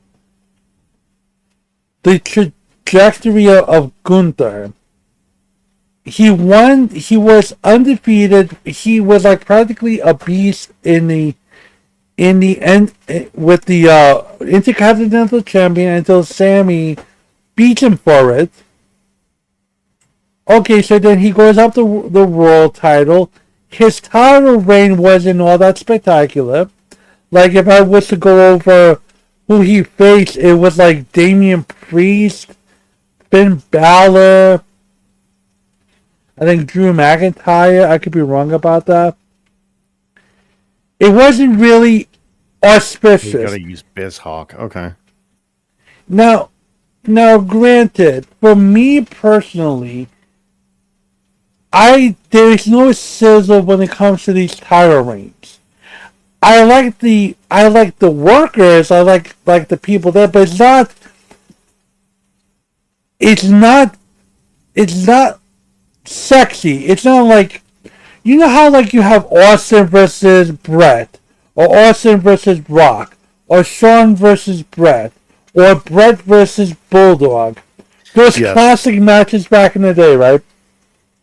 Mm-hmm. Shawn versus Diesel. In my personal opinion, in this new generation, there is not that thing where you said that's the match. that's a match that you could pin the Reign on, right? You could kind of argue Cody versus Roman, but that shit got watered down because of shenanigans at Mania, right? And then when they were doing the rematches, there was shenanigans there because he was going to give the thing to The Rock, blah, blah, blah, right? But it was still a good match. But again, you go to Cody, what's the premier match that you could say that's a classic? As for me, you could say Cena. You could kind of say Kevin Owens. Cody Rhodes versus Seth Rollins, Hell in a Cell, where he tore his fucking arm and had to do that entire match. No. I'm talking about the title stuff. That is like whatever. Yeah, the title reign. But the thing is that, and people don't like AEW, and that's fine. Everyone has their preference and whatever. But when I look, again, this is not going against WWE. It's like, you have Gunther, right? Gunther's supposed to be a monster. He's supposed to be the ring general, right? You have him be strong, and then you have him lose to Jey Uso. Then you have him go and fight Pat McAfee, and that shit got close. Like, I don't know why you have this shit be close, right? He's a commentator. And then you have him be built strong by killing all these legends. Now, if he kills AJ Styles, where do you go from there? You have him go for the title? Do you have him fight against? A lot of people think Styles is probably just going to win that match. Like, it's not going to be career shit. Like, it's probably going to be like, I don't know, something else is going to come up, and then like Gunther versus Styles will be later in the year. But I don't think they want to like retire AJ this fucking quick after John Cena. Like, the last Saturday night's main event was fucking John Cena's final match. Like, this one's going to be fucking AJ's? Like, that doesn't make a lot of sense. Unfortunately for Cody, Kevin Nash's single WWF run was better than both of Cody's championship runs. Yes, because you know what the problem is with Cody? Cody had the same fucking problem his daddy did. The chase for the title was better than him actually having the title. But because he was a founder of the rival company, and you're trying to show, hey AEW, look, we're treating your founder better than you treated him ever. Let's see if this works. It's like, bro, let's stop being fucking petty. There's no pizzazz. There's nothing really. Can we cut the bullshit? Like, again, you have CM Punk being the world champion. The motherfucker could barely do shit. He's gassed within the first 5 minutes. You had a chance to get Braun Breaker the fucking title. You figure he has to lose in order to earn his shot at the title, which I think it works. Okay. Which I think is complete nonsense. You shouldn't have to lose to win the title. He's ready for the title. Okay, fine. Drew won through shenanigans, not because he's a better wrestler than Cody. So he won the title, but as you said, Victor, he's not going to get a long title reign. Okay, fine. So who is the young and up-and-coming star? Are we going to talk about Trick Williams? People say he's not ready. Javon Evans? People say he's not ready. Carmella Hayes? Yeah, they just got there, dude. Like, Carmella Hayes, he's got a title, right? But people are arguing Penta is on the up and up. And Penta and Rainy Phoenix need to like reform and fucking and you know what? Lucha Bros and goddamn WWE and tag titles. And people are fucking thinking to themselves, Penta is a singles wrestler. And I'm like, yeah, he's a singles wrestler, but he does way better with his brother. Like, people fail to understand that they Damn it. had great tag team matches with the Young Bucks. And say what you will about the Young Bucks, but if they could do great performances with the Young Bucks, they could do well with the Usos. What happened to the New Day? What happened? I think one of them's injured, aren't they? No, Big E is retired. You have Not fucking Big E. I thought Xavier Woods got injured. Did he? I don't fucking know because they never wrestle. Fuck that game. And again, look at the tag team division. There's nothing there. So when people tell me, "Oh, WWE is making money," WWE is big, bad, and bold, whatever, and I'm like, of course it is. That's great. But when you are out here talking about, like, wait, hold on. What the fuck happened to Pittsburgh? Oh my god. Fucking wrestling. God damn it. Alright, not wrestling. About. When you have, if Cody had ever even subatomic amount of Dusty's charisma, then he will be a lot better off. I agree with you. He does have that charisma. Like, I think he does have it with Harley. I think he does. But the thing is that it's so laid thick on, like, he looks so smug while his father is like the everyman, the everyday worker. But now that he's wearing suits, he's wearing watches, he has the title and everything, he used to have the title, but it's all about the presentation that he is not the working man, that he is the man. And look, I don't like the fact that Julia is not is not being properly booked. I don't like the fact that Stephanie Vaquer it doesn't have any good title wins under her belt. That might be a thing that Raquel Rodriguez is going to get the title. I don't like the fact that the tag team championships are on nobodies at this moment. I'm sorry, the Usos have the championship, but who's, like, I don't know what's gonna there's nothing going on the tag team division. The Intercontinental Championship is wherever at this point. Like, if you look at the pieces at WWE, can we really... Oh, I think Victor left. Bye, Victor. But the thing is that how can we go about having Mania... How can we have a successful show with...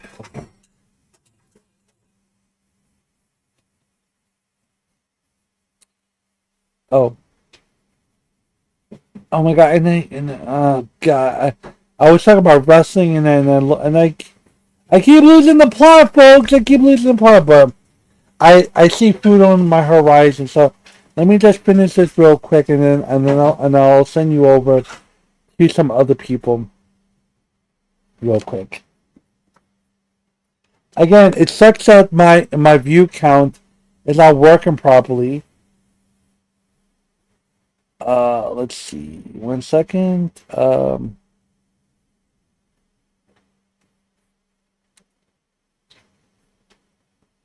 Who's live? Look, our Reapers. We'll give it to Reapers. Why not? Reapers.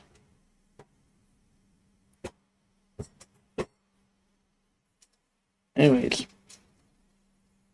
But I'll just finish this point in saying that it's a 4-year company. A lot of people are going. Of course, they have a head start. But I feel as though that with raising ticket prices and flaky booking and nothing really memorable to make people go wow on Twitter and whatnot, I think slowly but surely it's going to die out. Not everyone is meant to be a content creator. Not everyone is meant to do a live stream. I agree with Galaxy Douglas, but in any case, I'm going to go eat and I will be unwinding. I may come back tomorrow or tonight. Thank you guys for watching. You guys are great. God bless.